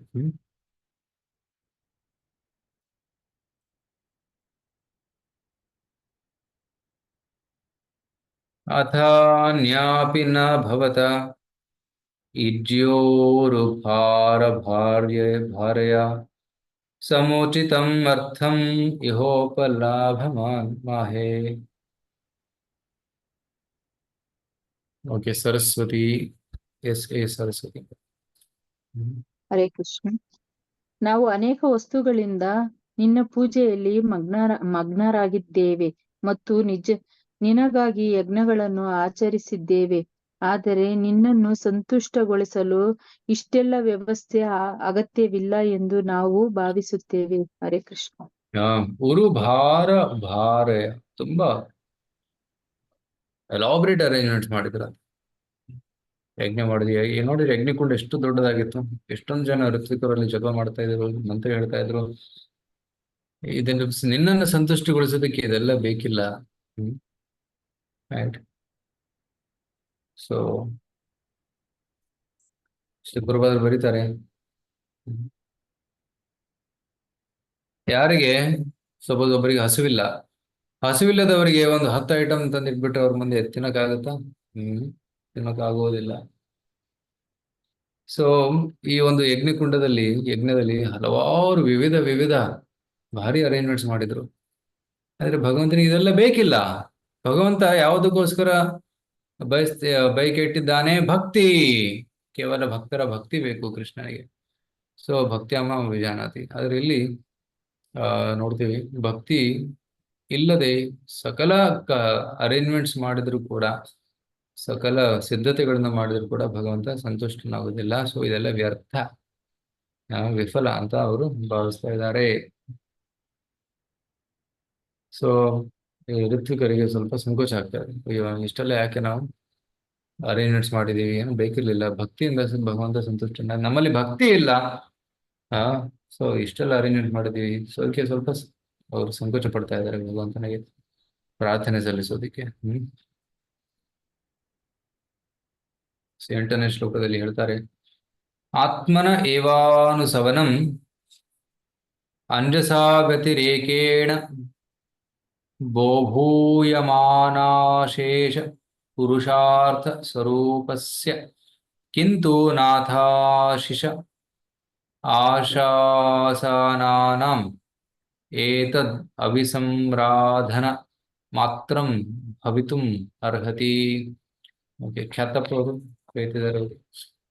ಹರೇ ಕೃಷ್ಣ ಪ್ರಭುಜಿ, ದಂಡ. ಹರೇ ಕೃಷ್ಣ. ಜೀವನದ ಸಕಲ ಪುರುಷಾರ್ಥಗಳು, ಐಶ್ವರ್ಯ ಸಮೃದ್ಧಿಗಳು ಕ್ಷಣ ಕ್ಷಣಕ್ಕೆ ನಿನ್ನಲ್ಲಿ ನೇರವಾಗಿ ಸ್ವಯಂ ಪೂರ್ಣವಾಗಿ ತಡೆ ಇಲ್ಲದೆ ಅಪರಿಮಿತ ವೃದ್ಧಿಯಾಗುತ್ತಿರುತ್ತವೆ. ನಿಜವಾಗಿಯೂ ನೀನು ನಿನ್ನಲ್ಲೇ ಅಪರಿಮಿತ ಭೋಗಿಯು ಮತ್ತು ಆನಂದಮಯ ಸ್ವರೂಪನು. ಆದರೆ ಎಲೈ ಪ್ರಭುವೇ, ನಾವು ಸದಾಕಾಲ ಐಹಿಕ ಸುಖ ಸಂತೋಷಗಳ ಬೆನ್ನು ಹತ್ತಿದವರು. ನಿನಗೆ ಈ ಯಜ್ಞದ ಏರ್ಪಾಟುಗಳೆಲ್ಲ ಬೇಕಿಲ್ಲ. ಆದರೆ ಇವೆಲ್ಲ ನಿನ್ನ ಅನುಗ್ರಹ ಪಡೆಯಲು ನಮ್ಮ ಸಲುವಾಗಿ ಮಾಡಿಕೊಂಡವು. ಈ ಎಲ್ಲಾ ಯಜ್ಞಗಳನ್ನು ನಮ್ಮ ಕರ್ಮ ಫಲಗಳಿಗಾಗಿ ಮಾಡಲಾಗುತ್ತಿದೆ. ವಾಸ್ತವವಾಗಿ ನಿನಗೆ ಇದ್ಯಾವುದರ ಅಗತ್ಯವಿಲ್ಲ. ಹರೇ ಕೃಷ್ಣ ಪ್ರಭುಜಿ. ಸೊ ಭಗವಂತನಿಗೆ ಇವೆಲ್ಲ ಬೇಕಿಲ್ಲ. ಸೊ ಕೃಷ್ಣ ಹೇಳ್ತಾನೆ, ಓನ್ಲಿ ಭಕ್ತಿಯ ಮಾಂ ಅಭಿಜಾನತೆ, ಭಕ್ತಿಯಿಂದ ಮಾತ್ರ ನಾನು ಸಂತುಷ್ಟನಾಗುತ್ತೇನೆ, ಮತ್ತೆ ಯಾವುದರಿಂದಲೂ ಸಂತುಷ್ಟನಾಗುವುದಿಲ್ಲ. ಸೊ ಇದೆಲ್ಲ ಮಾಡ್ತಾ ಇದೀವಿ ನಾವು. ಸೊ ಇದೆಲ್ಲ ನಿಮಗೆ ಬೇಕಿಲ್ಲ ಅಂತ ಮತ್ತೆ ಅವ್ರು ಹೇಳ್ತಾ ಇದ್ದಾರೆ. ಸೊ ಇದೆಲ್ಲ ಬೇಕಿಲ್ಲ ಅಂತ ಹೇಳಿದ್ರೆ ಭಗವಂತ ಯಾಕೆ ಪ್ರತ್ಯಕ್ಷನಾದನಲ್ಲಿ? ಅಲ್ಲಿ ಭಕ್ತಿ ಇತ್ತ? ಭಗವಂತ ಅಲ್ಲಿ ಪ್ರತ್ಯಕ್ಷನಾಗಿದ್ದಾನಂದ್ರೆ ಅಲ್ಲಿ ಭಕ್ತಿ ಇರಲೇಬೇಕು, ರೈಟ್? ಸೊ ಭಕ್ತಿ ಇದ್ದಲ್ಲಿ ಮಾತ್ರ ಭಗವಂತ ಪ್ರಕಟನಾಗ್ತಾನೆ. ಸೊ ಅಲ್ಲಿ ಏನು ಯೋಗ್ಯತೆ ಇತ್ತು, ಏನು ಅರ್ಹತೆ ಇತ್ತು ಅಲ್ಲಿ ಅಂತ ಪ್ರಭುಪಾದರು ಕೇಳ್ತಾ ಇದ್ದಾರೆ. ಸೊ ಪ್ರಭುಪಾದರು ಈ ಶ್ಲೋಕದ ಭಾರತದಲ್ಲಿ ಬರೀತಾರೆ ಏನಂದ್ರೆ, ಕೆಲವೊಬ್ರು ದೊಡ್ಡ ದೊಡ್ಡ ದೇವಸ್ಥಾನ ಕಟ್ಸೋಕೆ ಹೋಗ್ತಾರೆ. ಭಗವಂತನಿಗೆ ದೊಡ್ಡ ದೇವಸ್ಥಾನ ಬೇಕಿಲ್ಲ. ಯಾಕಂದ್ರೆ ಭಗವಂತನ ಹತ್ರ ಆಲ್ರೆಡಿ ವೈಕುಂಠ ಲೋಕ ಇದೆ. Is already everything. ಭಗವಂತನ ಹತ್ರ ವೈಕುಂಠ ಲೋಕ ಇದೆ, ಸಾವಿರಾರು ಸೇವಕರಿದ್ದಾರೆ, ಸಾವಿರಾರಲ್ಲ ಲಕ್ಷ ಲಕ್ಷ್ಮೀ ಸಹಸ್ರಶತ ಸಂಭ್ರಮ ಸೇವ್ಯಮಾನು, ಸಹಸ್ರಶತ ಲಕ್ಷ್ಮಿಯರು ಸೇವೆ ಮಾಡ್ತಾ ಇದ್ದಾರೆ. ಅದು ಭಗವಂತನ ಮಹಿಮೆ. ಸೊ ಭಗವಂತನೇ ನಾವೇಕೆ ದೇವಸ್ಥಾನ ಕಟ್ಟಬೇಕು? ಭಗವಂತನ ಅವಶ್ಯಕತೆ ಇದೆ? ಭಗವಂತನಿಗೆ ಅವಶ್ಯಕತೆ ಇಲ್ಲ, ನಮಗೆ ಅವಶ್ಯಕತೆ ಇದೆ. ನಾವು ಭಗವಂತನನ್ನ ಕಾಣಲು ಸಾಧ್ಯವಿಲ್ಲ. ಅದಕ್ಕೆ ನಮಗೋಸ್ಕರ ನಾವು ದೇವಸ್ಥಾನವನ್ನ ಕಟ್ಕೋಬೇಕು. ದೇವಸ್ಥಾನವನ್ನು ಕಟ್ಟಿ ಅಲ್ಲಿ ಭಗವಂತನ ಸೇವೆಯನ್ನ ಮಾಡಬೇಕು, ಭಗವಂತನ ದರ್ಶನವನ್ನು ಪಡೆಯಬೇಕು. So it's for our benefit. ನಮ್ಮ ಲಾಭಕ್ಕಾಗಿ ದೇವಸ್ಥಾನ ಕಟ್ಕೋಬೇಕು, ಭಗವಂತನ ಲಾಭಕ್ಕಲ್ಲ. ಓ ದೇವರಿಗೆ ಗುಡಿನೇ ಇಲ್ಲ, ದೇವ್ರಿಗೆ ಗುಡಿ ಕಟ್ಟೋಣ, ಇಲ್ಲ, ದೇವರ ಹತ್ರ ಆಲ್ರೆಡಿ ಇದೆ.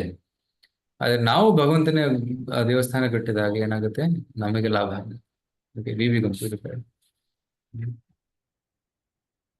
ನಮ್ಮ ಕಣ್ಣಿಗೆ ಭಗವಂತ ಕಾಣಿಸೋದಿಲ್ಲ. ಸೊ ನಾವು ಭಗವಂತನ ನೋಡ್ಬೇಕಂದ್ರೆ ದೇವಸ್ಥಾನ ಕಟ್ಟಬೇಕು. ಗುಡಿ ಕಟ್ಟಿ ಗುಡಿಯಲ್ಲಿ ದೇವರನ್ನ ನೋಡಬಹುದು, ದೇವರ ಅರ್ಚ ವಿಗ್ರಹವನ್ನು ಕಾಣಬಹುದು.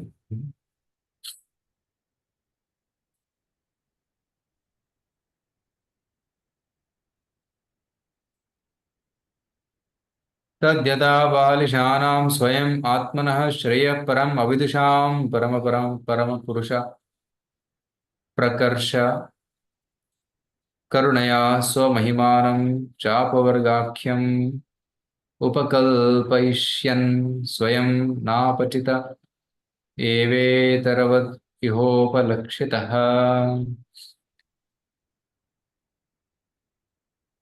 ಸೊ ಈಗ ಕೈತಿದ್ದಾರೆ ಯಾರು?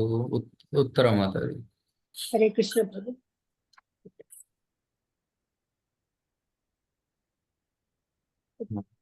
ನೆಕ್ಸ್ಟ್ ಶ್ಲೋಕ ಓದಿ. ಎಲೈ ದೇವಾಧಿದೇವನೇ, ನಮಗೆ ವಾಸ್ತವವಾಗಿ ಜೀವನದ ಪುರುಷಾರ್ಥಗಳು ತಿಳಿಯದು. ಆದ್ದರಿಂದಲೇ ಧರ್ಮ, ಅರ್ಥ, ಕಾಮ ಮತ್ತು ಮೋಕ್ಷದ ಆಚರಣೆಗಳ ಮೋಕ್ಷದ ಸಾಧನ ಮಾರ್ಗದ ಬಗ್ಗೆ ನಾವು ಸಂಪೂರ್ಣವಾಗಿ ಅಜ್ಞಾನಿಗಳು. ನೀನು ಪೂಜಾಪೇಕ್ಷೆಯಾದ ವ್ಯಕ್ತಿಯಂತೆ ನಮ್ಮ ಮುಂದೆ ಸ್ವಯಂ ಪ್ರತ್ಯಕ್ಷನಾಗಿರುವೆ. ಆದರೆ ವಾಸ್ತವವಾಗಿ ನಾವು ನಿನ್ನ ದರ್ಶನ ಪಡೆಯಲೆಂದೇ ನೀನಿಲ್ಲಿ ಪ್ರತ್ಯಕ್ಷನಾಗಿರುವೆ.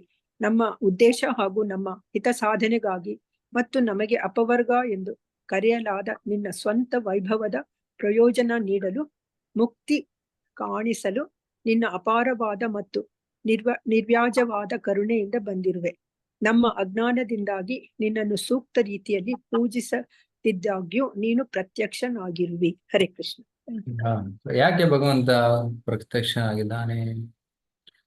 ನಾವು ನಿಮ್ಮನ್ನು ನೋಡುವುದಕ್ಕಾಗಿ. ನಮಗೆ ಭಗವಂತ ಕಾಣಿಸೋದಿಲ್ಲ,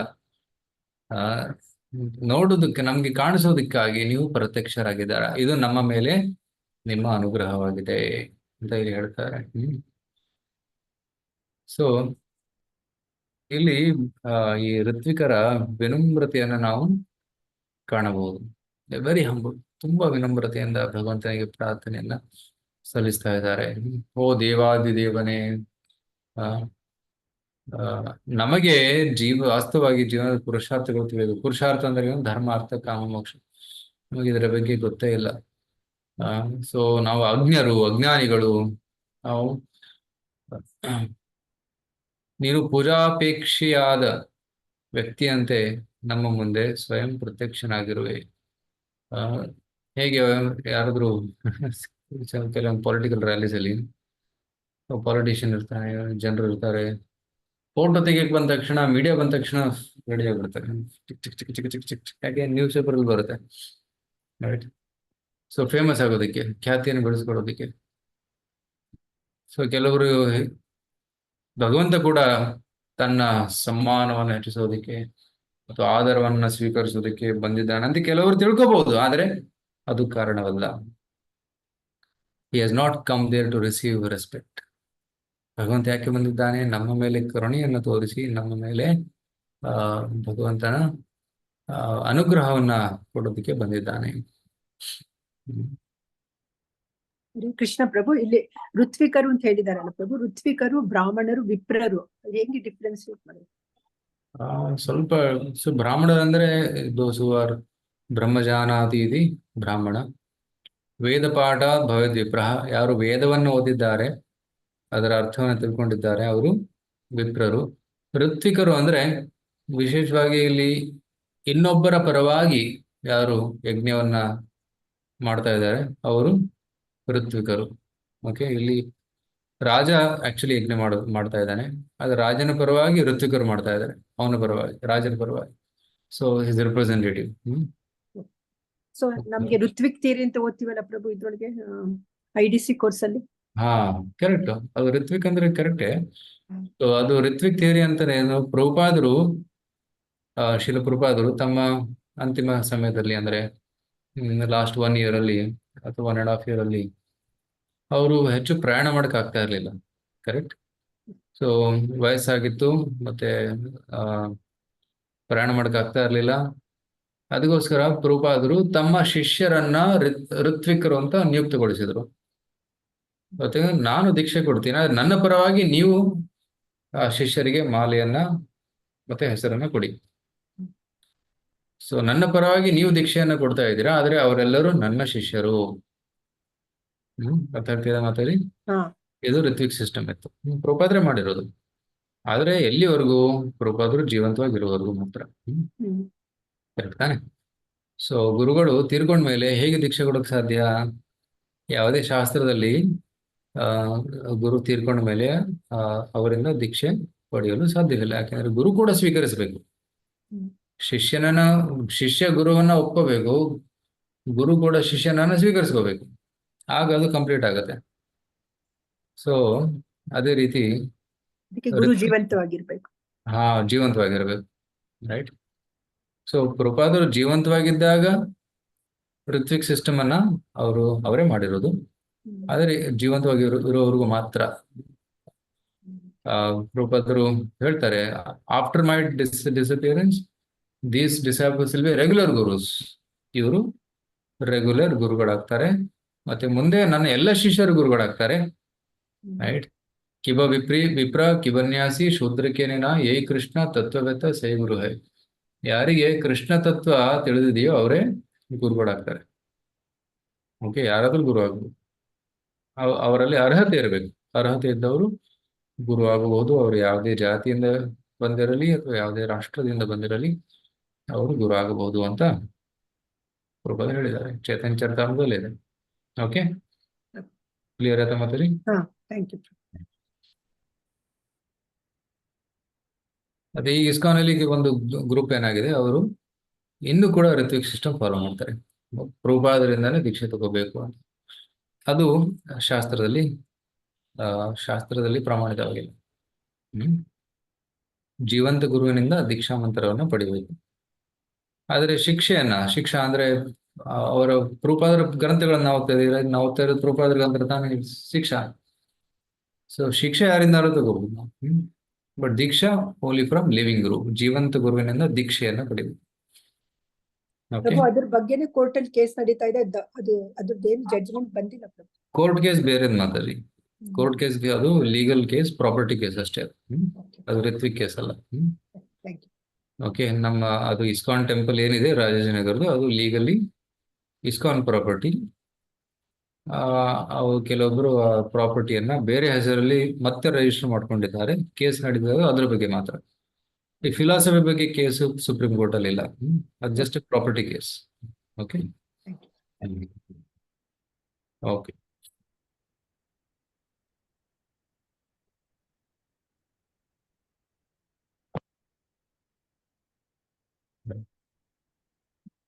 ಅಥಾಯಂ ಏವ ವರೋ ಹಿ ಅರ್ಹತ್ತಮ ಯರ್ಹಿ ಬರ್ಹಿಷಿ ರಾಜರ್ಷೇರ್ ವರದರ್ಶಭೋ ಭವಾ ನಿಜ ಪುರುಷೇಕ್ಷಣ ವಿಷಯ ಆಸೀತ್. ಓಕೆ, ಸುನಂದ ಮಾತಾಡಿ. ಓದ್ಲಾ ಪ್ರಭುಜಿ? ಹರೇ ಕೃಷ್ಣ ಪ್ರಭುಜಿ. ಸುನಂದ ಮಾತಾಡಿ. ನಂತರ ಎಲೆ ಪರಮ ಪೂಜ್ಯನೇ, ವರಪ್ರದಾಯಕರಲ್ಲಿ ನೀನು ಅತ್ಯಂತ ಶ್ರೇಷ್ಠನು. ನಮ್ಮ ಶ್ರೇಯಸ್ಸಿಗಾಗಿಯೇ ನೀನು ಋಷಿ ಸದೃಶ ಮಹಾರಾಜ ನಾಭಿಯ ಯಜ್ಞಕುಂಡದಲ್ಲಿ ಪ್ರತ್ಯಕ್ಷನಾಗಿರುವೆ.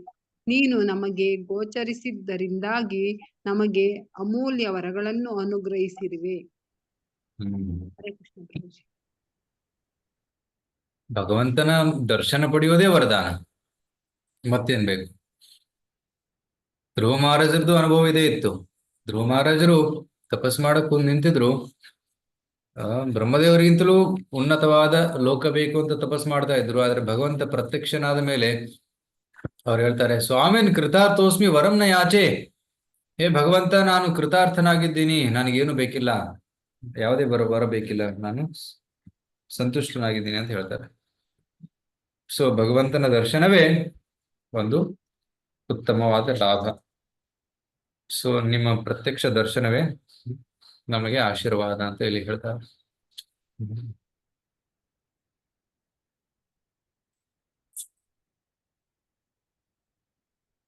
ಸೊ ಭಗವಂತ ಇಲ್ಲಿ ಯಾಕೆ ಪ್ರಕಟನಾದ? ಪ್ರಭುಪಾದ ಹೇಳ್ತಾರೆ, ನಾಭಿರಾಜರನ್ನ ಸಂತುಷ್ಟಗೊಳಿಸೋದಿಕ್ಕೆ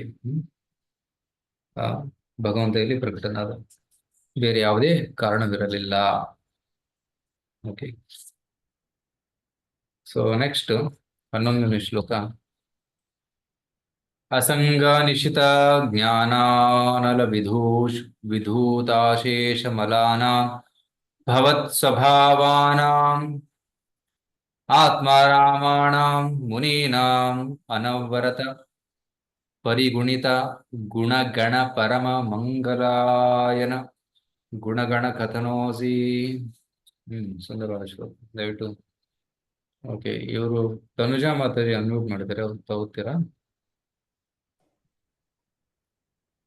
ಓದ್ಲಾ ಪ್ರಭು? ಇಲ್ಲ, ಶ್ರೀಯ ಮಾತಾಜಿ. ಪ್ರಭು.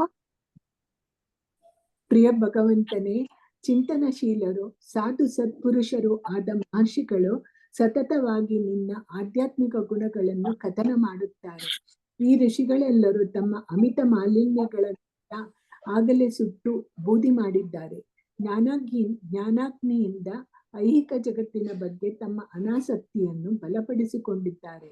ಹೀಗೆ ಅವರು ನಿನ್ನ ಸಾಧಿಸಿದ್ದಾರೆ ಮತ್ತು ಆತ್ಮತೃಪ್ತಿ ಹೊಂದಿದ್ದಾರೆ. ನಿನ್ನ ಗುಣಗಾನದಿಂದ ಆಧ್ಯಾತ್ಮಿಕ ಆನಂದದಲ್ಲಿ ಪರವಶರಾಗುವವರೆಗೂ ನಿನ್ನ ಪ್ರತ್ಯಕ್ಷ ದರ್ಶನವು ಬಲು ಅಪರೂಪವಾದದ್ದು. ಹರೇ ಕೃಷ್ಣ ಪ್ರಭುಜಿ. ಇಲ್ಲಿ ಪರಮಹಂಸರಿಗೂ ಮುನಿಗಳಿಗೂ ಪರಮ ಭಕ್ತರಿಗೂ ನಿಮ್ಮ ದರ್ಶನ ತುಂಬಾ ದುರ್ಲಭ. ಅಂತ ದುರ್ಲಭವಾದಂತಹ ದರ್ಶನ ನಮಗೆ ದೊರಕಿದೆ, ಎಂತ ಸೌಭಾಗ್ಯ ನಮ್ದು ಅಂತ ಇವರು ಕೃತಜ್ಞತೆಯನ್ನ ವ್ಯಕ್ತಪಡಿಸ್ತಾ ಇದ್ದಾರೆ. ಆಕ್ಚುಲಿ ಯಾವಾಗಲೂ ಭಗವಂತನ ದರ್ಶನ ಇರ್ಬೇಕು ಅಂತ ಇಲ್ಲ. ಸಾಮಾನ್ಯವಾಗಿ ಭಕ್ತರು ಭಗವಂತನ ಸ್ಮರಣೆಯಲ್ಲಿ ಭಗವಂತನನ್ನು ಕಾಣ್ತಾರೆ. ಥಿಂಕಿಂಗ್ ನ ತಥಾ ಸನ್ನಿಕರ್ಷೇಣ ಪ್ರತಿಯಾತೋ ತಥೋ ಗ್ರಹ. ರೈಟ್. ಸೊ ಒಂದು ಸುಂದರವಾದ ಶ್ಲೋಕ ಇದೆ, ಭಾಗವತದಲ್ಲಿ ಬರುತ್ತೆ. ನ ತಥಾ ಸನ್ನಿಕರ್ಷೇಣ ಪ್ರತಿಯ. ಈ ಶ್ಲೋಕ ಯಾರು ಹೇಳ್ತಾ ಇದ್ದಾರೆ ಅಂದ್ರೆ ಕೃಷ್ಣ ಬ್ರಾಹ್ಮಣ ಪತ್ನಿಯರಿಗೆ ಹೇಳ್ತಾನೆ. ಶ್ರವಣ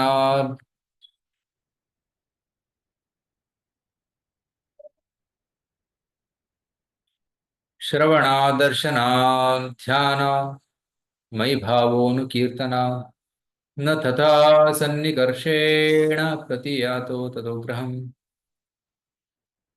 ಭಗವಂತನ ನಾಮ ಶ್ರವಣದಿಂದ, ದರ್ಶನದಿಂದ ಮತ್ತೆ ಧ್ಯಾನ ಮಾಡೋದ್ರಿಂದ, ಅಂದ್ರೆ ಶ್ರವಣ ಅಂದ್ರೆ ಕಥೆ ಕೇಳುವುದು, ದರ್ಶನ ಅಂದ್ರೆ ಭಗವಂತನ ಫೋಟೋ ಅಥವಾ ವಿಗ್ರಹದ ದರ್ಶನ ಮಾಡುವುದು, ಧ್ಯಾನ ಮಾಡುವುದು, ಮೈಭಾವವನ್ನು ಅನುಕೀರ್ತನ ಭಗವಂತನ ನಾಮ ಕೀರ್ತನೆ ಮಾಡುವುದು, ಮೈಭಾವ ನನ್ನ ಪ್ರತಿ ಭಾವವನ್ನು ಪಡೆಯಬಹುದು.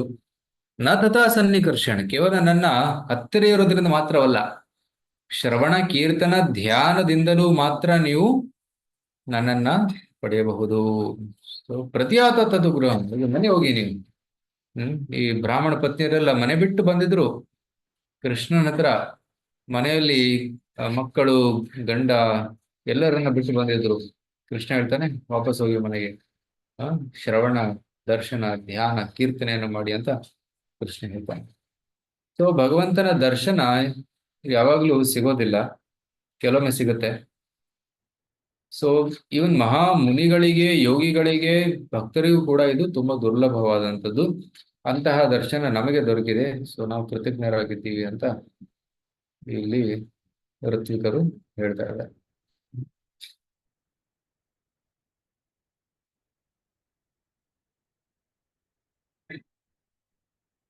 ಹನ್ನೆರಡನೇ ಶ್ಲೋಕ.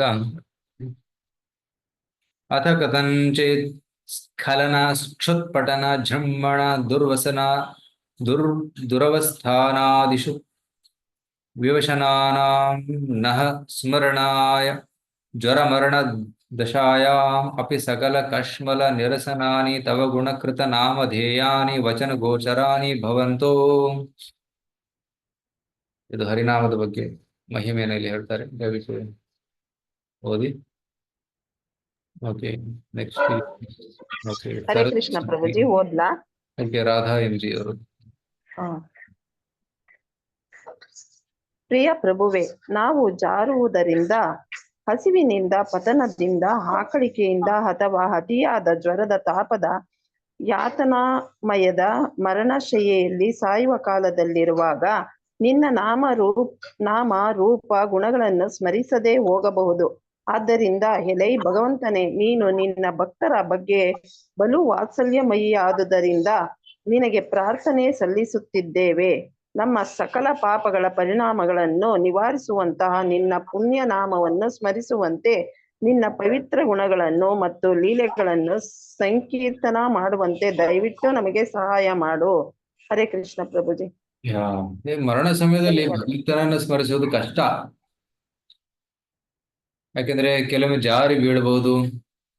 ಇವತ್ತೇ ಯಾರು ಬಂದಿದ್ರು ಇಲ್ಲಿ ನಮ್ಮ ಸೆಂಟರ್ಗೆ, ನಮ್ಮ ಅವರ ಅಕ್ಕ ಮನೆ ಮುಂದೆ ಸ್ವಲ್ಪ ಹಸಿ ಆಗಿತ್ತು, ಪಾಚಿ ಆಗಿತ್ತು. ಸೊ ಕಾಲು ಯಾರು ಬಿದ್ದ್ಬಿಟ್ರಂತೆ ಅಷ್ಟೇ. ಅವ್ರಿಗೆ ಈಗ ನಿಲ್ಲೋಕೆ ಆಗ್ತಾ ಇಲ್ಲ, ಸ್ಮರಣೆ ಆಗ್ತಾ ಇಲ್ಲ. ಸ್ವಲ್ಪ ನಿಂತ್ಕೊಂಡ್ಬಿಟ್ರೆ ಅವರು ಪ್ರಜ್ಞೆ ತಪ್ಪಿ ಬಿದ್ದ್ಬಿಡ್ತಾರಂತೆ. ಸೊ ಈ ರೀತಿ ಆಗ್ಬಿಟ್ಟು 15 ದಿನದಲ್ಲಿ. ಸೊ ಯಾವಾಗ ಏನಾದ್ರೂ ಆಗ್ಬೋದು. ಹಸಿವಿನಿಂದ, ಪತನದಿಂದ, ಆಕಳಿಕೆಯಿಂದ ಅಥವಾ ಅತಿಯಾದ ಜ್ವರದಿಂದ. ಸೊ ನಾವು ಭಗವಂತನನ್ನ ಸ್ಮರಿಸಲು ಸಾಧ್ಯವಾಗಿರ್ಬೋದು. ಅದಕ್ಕೆ ಋತ್ವಿಕ್ ಅವರು ಹೀಗೆ ಪ್ರಾರ್ಥನೆ ಮಾಡ್ತಾರೆ, ದಯವಿಟ್ಟು ನಮ್ಮ ಮೇಲೆ ನಿಮ್ಮ ಅನುಗ್ರಹವಿರಲಿ, ಭಗವಂತನ ಸ್ಮರಣೆ ಮಾಡುವಂತೆ ಶಕ್ತಿಯನ್ನು ಕೊಡಿ ಅಂತ ಹೇಳ್ತಾ ಇದ್ದಾರೆ. ದಯವಿಟ್ಟು ನಮಗೆ ಸಹಾಯ ಮಾಡಿ ಅಂತ ಹೇಳ್ತಾ ಇದ್ದಾರೆ. ಸೊ ಕೇಳುವುದು ಅಸಮರ್ಪಕವಾಗಿದ್ದರೂ ಅವರು ಆಶೀರ್ವಾದವನ್ನು ಕೇಳಿದರು, ಏಕೆಂದರೆ ಅದು ಅಗತ್ಯವಾಗಿತ್ತು. ಹಾಗೆ ಮಾಡುವಾಗ ಅವರು ಸ್ವಲ್ಪ ನಾಚಿಕೆ ಪಟ್ಟರು. ಸೊ ಆಕ್ಚುಲಿ ಭಗವಂತನಿಂದ ಏನು ಕೇಳಬಾರ್ದು, ಯಾಕೆ ನ ಧನಂ ನ ಜನಂ ನ ಸುಂದರಿ, ರೈಟ್? ಸೊ ಚೈತನ್ಯ ಮಹಾಪ್ರಭುಗಳ ತತ್ವ ಏನು, ಭಗವಂತನಿಂದ ಏನು ಬೇಡ್ಕೋಬಾರ್ದು.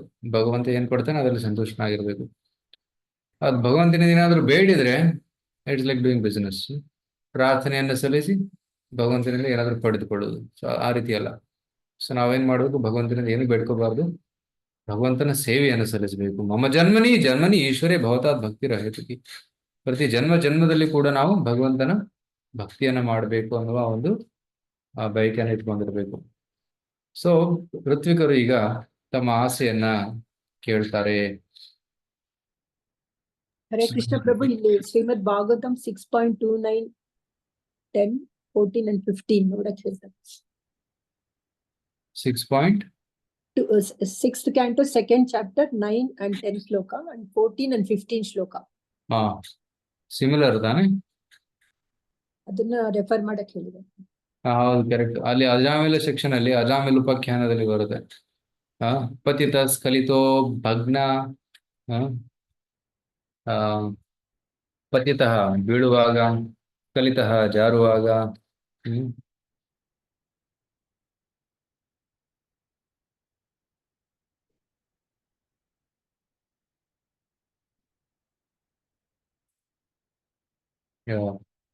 ಪತಿತ ಸ್ಖಲಿತೋ ಭಗ್ನಃ ಸಂದಷ್ಟಸ್ತಪ್ತ ಆಹದಃ ಹರಿತ್ ಇತಿ ಅವಶೇನಾಃ ಪುಮಾನಾರ್ಹತಿ ಯಾತನ. ಬೀಳುವಾಗ, ಜಾರುವಾಗ, ಸಂದಷ್ಟಃ, ಅದು ಸಂದಷ್ಟ ಅಂದ್ರೆ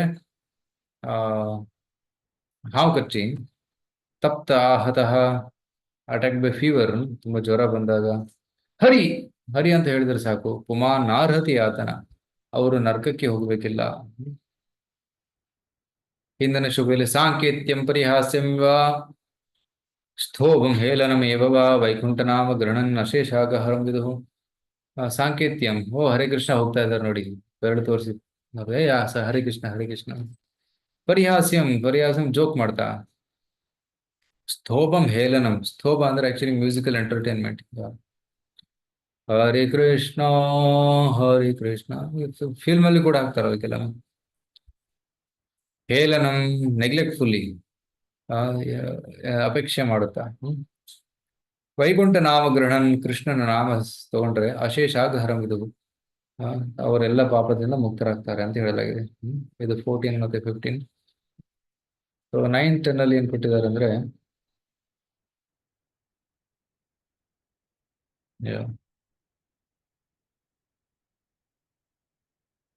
ಸ್ಥೇನ ಸುರಾಪೋ ಮಿತ್ರದೃಗ್ ಬ್ರಹ್ಮ ಗುರುತಲ್ಪಗ ಸ್ತ್ರೀರಾಜಪತಿರ್ಗೋ ಹಂತ ಯೇ ಚ ಪಾತಕಿನೋಪರೆ ಸರ್ವೇಷಾಮಪಿ ಅಘವತಾಂ ಇದಂ ಏವ ಸುನಿಷ್ಕೃತಂ ನಾಮ ವ್ಯಾಹರಣಂ ವಿಷ್ಣೋರ್ಯತಸ್ತದ್ ವಿಷಯಾಮತಿ. ಕಳ್ಳನಾಗಿರ್ಲಿ, ಹುಡುಕನಾಗಿರ್ಲಿ, ದ್ರೋಹಿಯಾಗಿರ್ಲಿ, ಮಿತ್ರದ್ರೋಹಿಯಾಗಿರ್ಲಿ, ಬ್ರಹ್ಮ ಹತ್ಯೆ ಮಾಡಿದನಾಗಿರ್ಲಿ, ಗುರುತಲ್ಪಗಃ,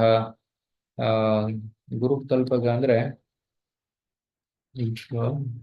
ಗುರುತಲ್ವ, ಗುರುವಿನ ಪತ್ನಿಯ ಜೊತೆ ಅನೈತಿಕ ಸಂಬಂಧ ಬೆಳೆಸ್ಕೊಂಡ, ಸ್ತ್ರೀ ರಾಜ ಪಿತೃಗೋ ಹಂತ, ಸ್ತ್ರೀಯರ ಹಂತ, ರಾಜರ ಹಂತೆ ಮಾಡಿದವನು, ಪಿತೃಗೋ ಹಂತ, ಏಚಪಾತಕಿನೋಪರೆ ಈ ಪಾಪವನ್ನು ಮಾಡಿದವರು ಮತ್ತು ಇತರರು, ಸರ್ವೇಷಾಮಪಿ ಅಗವತಾಂ ಎಲ್ಲರೂ ಪಾಪವಂತರು, ಪಾಪಿಷ್ಠರು, ಇದಮೇವ ಸುನಿಷ್ಕೃತಂ ನಾಮ ವ್ಯಾಹರಣಂ ವಿಷ್ಣುವ್ರು, ಯಾರು ವಿಷ್ಣುವಿನ ನಾಮವನ್ನು ತಗೊಂತಾರೋ ಯತಸ್ತದ್ ವಿಷಯಾಮತಿ.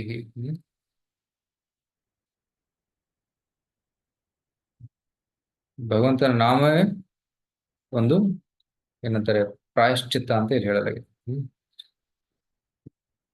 So simply by chanting the holy name of Lord Vishnu, simply matter the attention of Supreme Lord. So therefore, because this man has chanted my holy name, my duty is to give him protection. ಇವನು ನನ್ನ ನಾಮವನ್ನ ತಗೊಂಡಿದ್ದ ಉಚ್ಚಾರಣೆ ಮಾಡಿದ್ದಾನೆ, ನಾನು ಇವನಿಗೆ ರಕ್ಷಣೆಯನ್ನು ಕೊಡಬೇಕು ಅಂತ ಭಗವಂತ ಭಾವಿಸ್ತಾನೆ. ಇದು ಯಮರಾಜರು ಯಮದೂತರಿಗೆ ಹೇಳ್ತಾ ಇರುವಂತಹ ಮಾತು. ಓಕೆ, ಸೊ ಅದಕ್ಕೆ ಪ್ರತಿನಿತ್ಯ ಹರೇ ಕೃಷ್ಣ ಚಾಂಟಿಂಗ್ ಕಂಪಲ್ಸರಿ ಮಾಡಲೇಬೇಕು. ಈಗ ಇವರ ಒಂದು ಆಸೆ ಏನಿತ್ತು? ಕಿಂಚಾಯಂ ರಾಜರ್ಷೀರ್ ಅಪತ್ಯ ಕಾಮಃ, ಮಕ್ಕಳು ಬೇಕು, ಮಗು ಬೇಕು. ಪ್ರಜಾ ಭವದೃಶೀಂ ಆಶಾಸಾನ, ನಿಮ್ಮ ತರ ಭವದೃಶೀಂ, ನಿಮ್ಮ ಹಾಗೆ ಇರುವಂತಹ ಒಂದು ಮಗು ಬೇಕು. ಈಶ್ವರಂ ಆಶಿಷಾಂ ಸ್ವರ್ಗಾಪವರ್ಗಯೋರಪಿ ಭವಂತಂ ಉಪಧಾವತಿ ಪ್ರಜಾಯಾಂ ಅರ್ಥ ಪ್ರತ್ಯಯೋ ಧನದಂ ಇವಾಧನಂ ಫಲೀಕರಣಂ.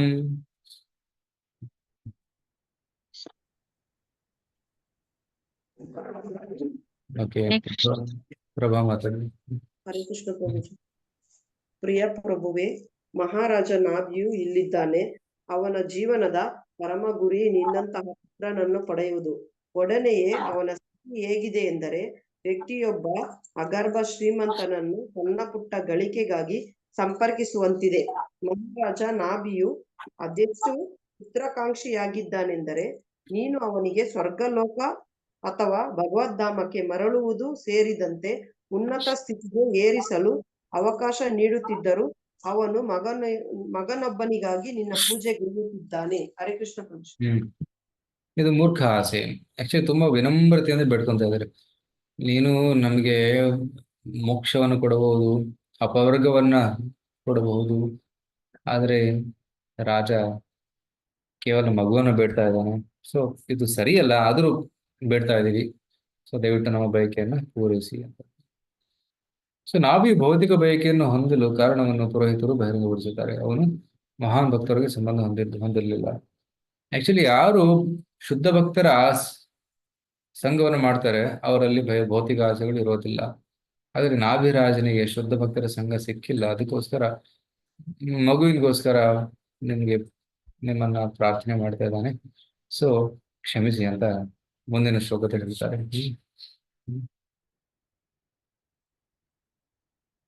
ಕೋ ವಾ ಇಹತೆ ಅಪರಾಜಿತೋ ಪರಾಜಿತಯ ಮಾಯಾ ನಿವಸಿತ ಪದವ್ಯಾನಾವೃತಮತಿರ್ ವಿಷ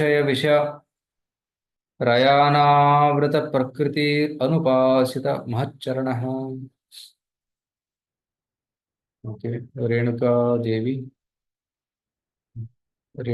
ಮಾತಾಡಿ. ಓಕೆ. ಖ್ಯಾತ ಪ್ರಭು. ಹರೇ ಕೃಷ್ಣ ಪ್ರಭು. ಹಾ.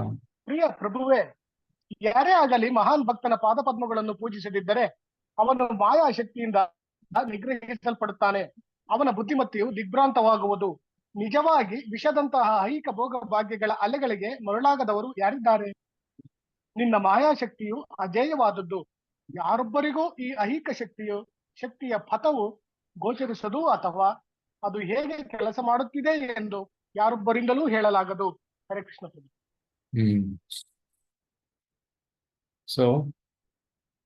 ಸೊ ಯಾರು ಭಗವಂತನ ಭಕ್ತರ ಆಶ್ರಯವನ್ನ ಪಡೆದಿದ್ದಾರೆ ಅವರು ಮಾಯಾಶಕ್ತಿಯಿಂದ ಮುಕ್ತರಾಗಿರುತ್ತಾರೆ. ಭಗವಂತನ ಆಶ್ರಯ ಪಡೆದವರು, ಭಕ್ತರ ಆಶ್ರಯ ಪಡೆದವರು, ಅವರಲ್ಲಿ ಕೆಲವೊಮ್ಮೆ ಭೌತಿಕ ಆಸೆಗಳಿರಲು ಸಾಧ್ಯವಾಗುತ್ತದೆ. ಸೊ ಇಲ್ಲಿ ಚೇತನ ಚರಿತ್ರೆಯಲ್ಲಿ ಹೇಳ್ತಾರೆ, ಸಾಧು ಸಂಘ ಸರ್ವಶಾಸ್ತ್ರಕೋ ಲವ ಮಾತ್ರ ಸಾಧು ಸಂಘ ಸರ್ವಸಿದ್ಧಿ ಹೊಯ್. ಲವ ಮಾತ್ರ, ಕೇವಲ ಕ್ಷಣ ಮಾತ್ರ ಸಾಧು ಸಂಘದಿಂದ ಮಹಾಸಿದ್ಧಿ ಪಡೆಯಬಹುದು. ಮಹತ್ಕೃಪಾ ವಿನಕೋನ ಕರ್ಮೆ ಭಕ್ತಿ ನಯ, ಕೃಷ್ಣ ಭಕ್ತಿ ದೂರೇ ರಹು ಸಂಸಾರ ನಹಿ ಕ್ಷಯ. ಮಹತ್ಕೃಪಾ ವಿನ, ಮಹಾಭಕ್ತರ ಕೃಪಾ ವಿನ ಕರ್ಮೆ ಭಕ್ತಿ ನಯ. ಸೊ ಅಂದ್ರೆ ಅವನು ಭಕ್ತಿ ಮಾಡಲು ಸಾಧ್ಯವಿಲ್ಲ.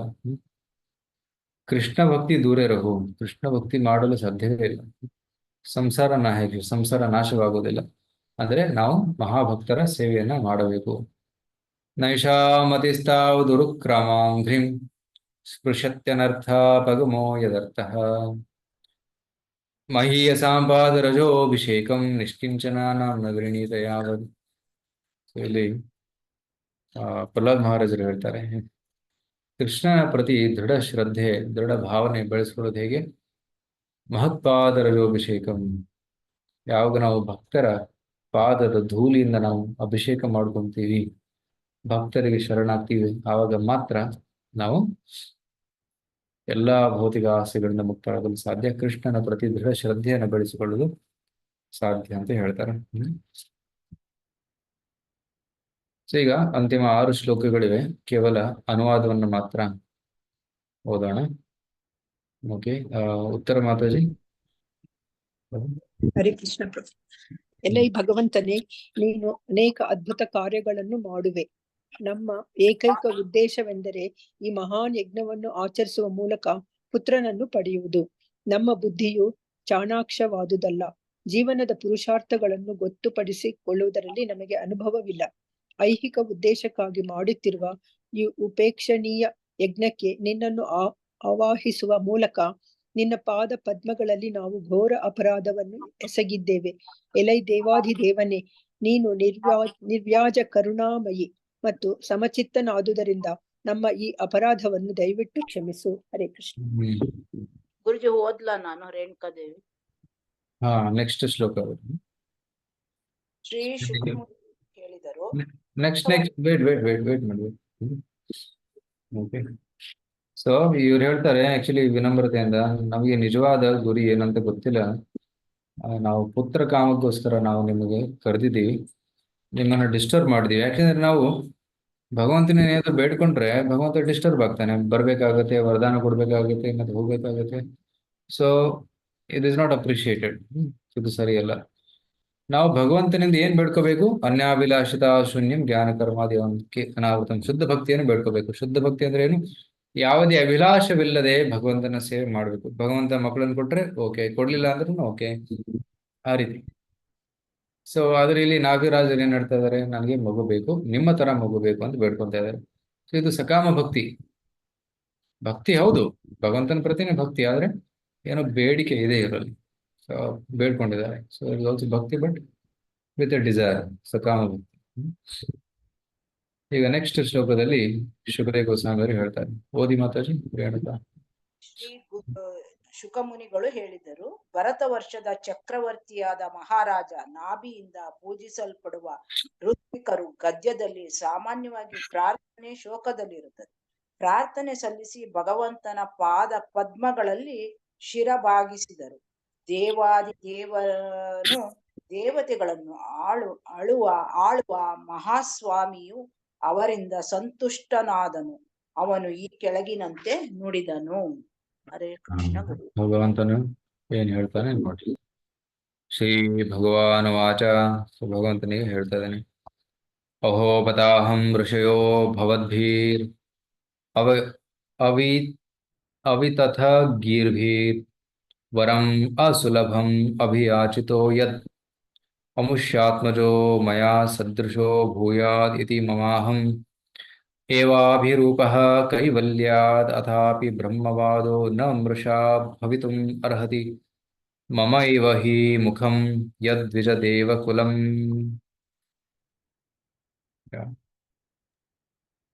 ಯಶೋಧ ಮಾತಾಜಿ. ಯಶೋಧ ಮಾತಾಜಿ ಇದ್ದೀರಾ? ನಾನು ಓದ್ಲಾ ಪ್ರಭುಜಿ? ಇದ್ದೇನೆ. ಹರೇ ಕೃಷ್ಣ, ಹರೇ ಕೃಷ್ಣ. ಹಾ. ಸಾರಿ, ಮ್ಯೂಟ್ ಇತ್ತು. ಓಕೆ. ದಂಡದ ಪ್ರಣಾಮ ಪ್ರಭುಜಿ. ನೋಡಿ. ದೇವೋತ್ತಮ ಪರಮ ಪುರುಷನು ಉತ್ತರ ಕೊಟ್ಟನು, ಎಲೆ ಮಹರ್ಷಿಗಳೇ, ನಿಶ್ಚಯವಾಗಿಯೂ ನಾನು ನಿಮ್ಮ ಪ್ರಾರ್ಥನೆಗಳಿಂದ ತುಂಬಾ ಸಂತುಷ್ಟನಾಗಿದ್ದೇನೆ. ನೀವೆಲ್ಲ ಸತ್ಯವಂತರು. ನೀವೆಲ್ಲ ಮಹಾರಾಜ ನಾಭಿಗೆ ನನ್ನಂತಹ ಪುತ್ರನೊಬ್ಬನನ್ನು ಅನುಗ್ರಹಿಸುವಂತೆ ಪ್ರಾರ್ಥನೆ ಮಾಡುವಿರಿ. ಆದರೆ ಇದು ಪಡೆಯಲು ಕಷ್ಟಕರವಾದದ್ದು. ನಾನು ಅಪ್ರತಿಮನಾದ ದೇವೋತ್ತಮ ಪರಮ ಪುರುಷ ಮತ್ತು ನನಗೆ ಸರಿಸಮಾನನಾದವರು ಇನ್ನೊಬ್ಬರು ಇಲ್ಲವಾದುದರಿಂದ ನನ್ನಂಥ ಇನ್ನೊಬ್ಬನು ಕಾಣಿಸುವುದು ಅಸಾಧ್ಯ. ಏನೇ ಇರಲಿ, ನೀವೆಲ್ಲ ಅರ್ಹರಾದ ಬ್ರಾಹ್ಮಣರಾದುದರಿಂದ ನಿಮ್ಮ ಮಾತು ಸುಳ್ಳಾಗುವಂತಿಲ್ಲ. ಬ್ರಾಹ್ಮಣ್ಯದ ಗುಣಗಳಿಂದ ಕೂಡಿದ ಅರ್ಹರಾದ ಬ್ರಾಹ್ಮಣರನ್ನು ನಾನು ನನ್ನ ಮುಖ ಸದೃಶರೆಂದೇ ಪರಿಗಣಿಸುತ್ತೇನೆ. ಹರೇ ಕೃಷ್ಣ ಪ್ರಭುಜಿ. Hare Krishna. You're all truthful. ನೀವೆಲ್ಲರೂ ಸತ್ಯವಂತರು. ನಾನು ಸಂತುಷ್ಟನಾಗಿದ್ದೇನೆ. ನನ್ನ ಹಾಗೆ ಮಗುವನ್ನ ಬಯಸಿದ್ದೀರಾ. ಆದ್ರೆ ನನ್ನ ತರ ಯಾರು ಎಲ್ಲೂ ಸಾಧ್ಯವಿಲ್ಲ. ನಾನೇ ಬರಬೇಕಾಗತ್ತೆ. ಭಗವಂತನ ತರ ಯಾರು?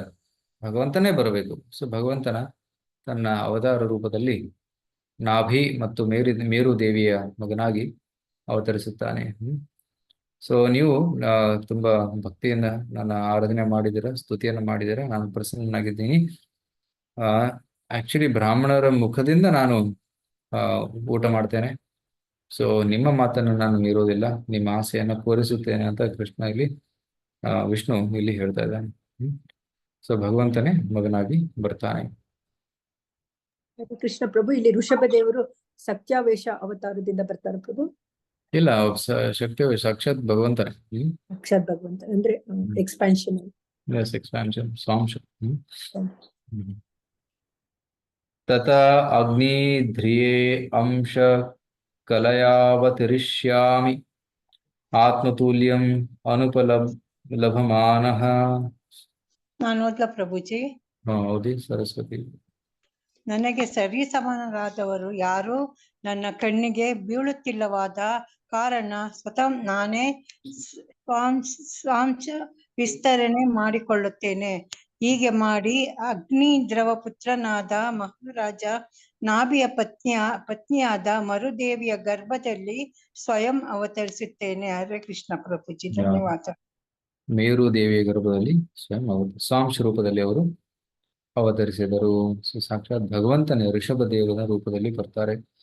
ಶ್ರೀ ಶುಕೋವಾಚ ಇತಿ ನಿಶಾಮಯಂತ್ಯ ಮೇರುದೇವ್ಯಾಃ ಪತಿಂ ಅವಿಧಾಯಾಂತರ್ಧತೆ ಭಗವಾನ್. ಓಕೆ, ಚಂದ್ರಮೌಳಿ ಪುರೋಹಿತ ಹೇಳ್ತಿದ್ದಾರೆ. ಹರೇ ಕೃಷ್ಣ ಪ್ರಭು. ಶುಕಮುನಿಗಳು ಮುಂದುವರಿಸಿದರು. ಇದನ್ನು ಹೇಳಿದ ನಂತರ ಭಗವಂತನು ಅಂತರ್ಧಾನನಾದನು. ಮಹಾರಾಜ ನಾಭಿಯ ಪತ್ನಿ ಮೇರು ದೇವಿಯು ತನ್ನ ಪತಿಯ ಪಕ್ಕದಲ್ಲಿ ಕುಳಿತಿದ್ದಳು. ಪರಿಣಾಮವಾಗಿ ಅವಳು ಪರಮಪ್ರಭುವಿನ ಎಲ್ಲಾ ಮಾತುಗಳನ್ನು ಆಲಿಸಿದಳು. ಹರೇ ಕೃಷ್ಣ. ಮೇರುದೇವಿಯನ್ನು ಪ್ರಾರ್ಥನೆ ಮಾಡಲಿಲ್ಲ, ಎಲ್ಲ ಋತ್ವಿಕರೇ ಪ್ರಾರ್ಥನೆ ಮಾಡಿದ್ದು.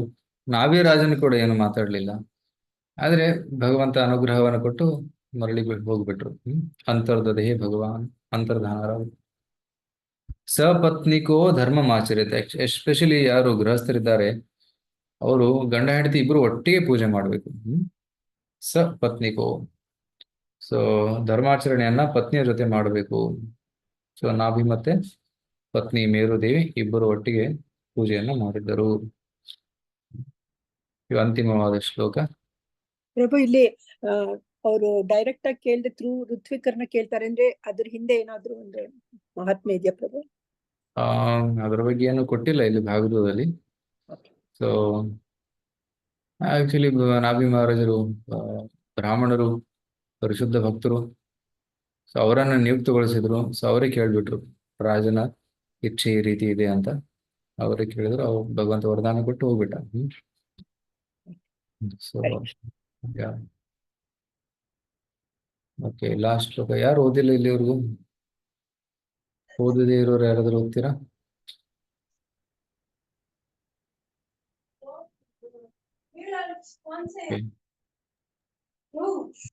ಯಾರು ಇಲ್ಲ. Okay fine. ಪ್ರಭಾ ಮಾತಾಡಿ. ಓದ್ಲಾ? ಹಾ ಓದಿ. ಪ್ರಭು ನಾನು ಓದಿಲ್ಲ.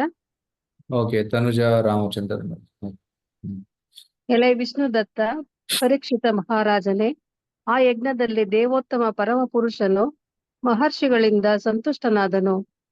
ತತ್ಫಲವಾಗಿ ಭಗವಂತನು ಧರ್ಮ ತತ್ವಗಳನ್ನು ಆಚರಿಸುವ ಬ್ರಹ್ಮಚಾರಿಗಳು, ಸನ್ಯಾಸಿಗಳು, ವಾನಪ್ರಸ್ಥರು ಮತ್ತು ಗೃಹಸ್ಥರು ಧರ್ಮಾಚರಣೆಗಳಲ್ಲಿ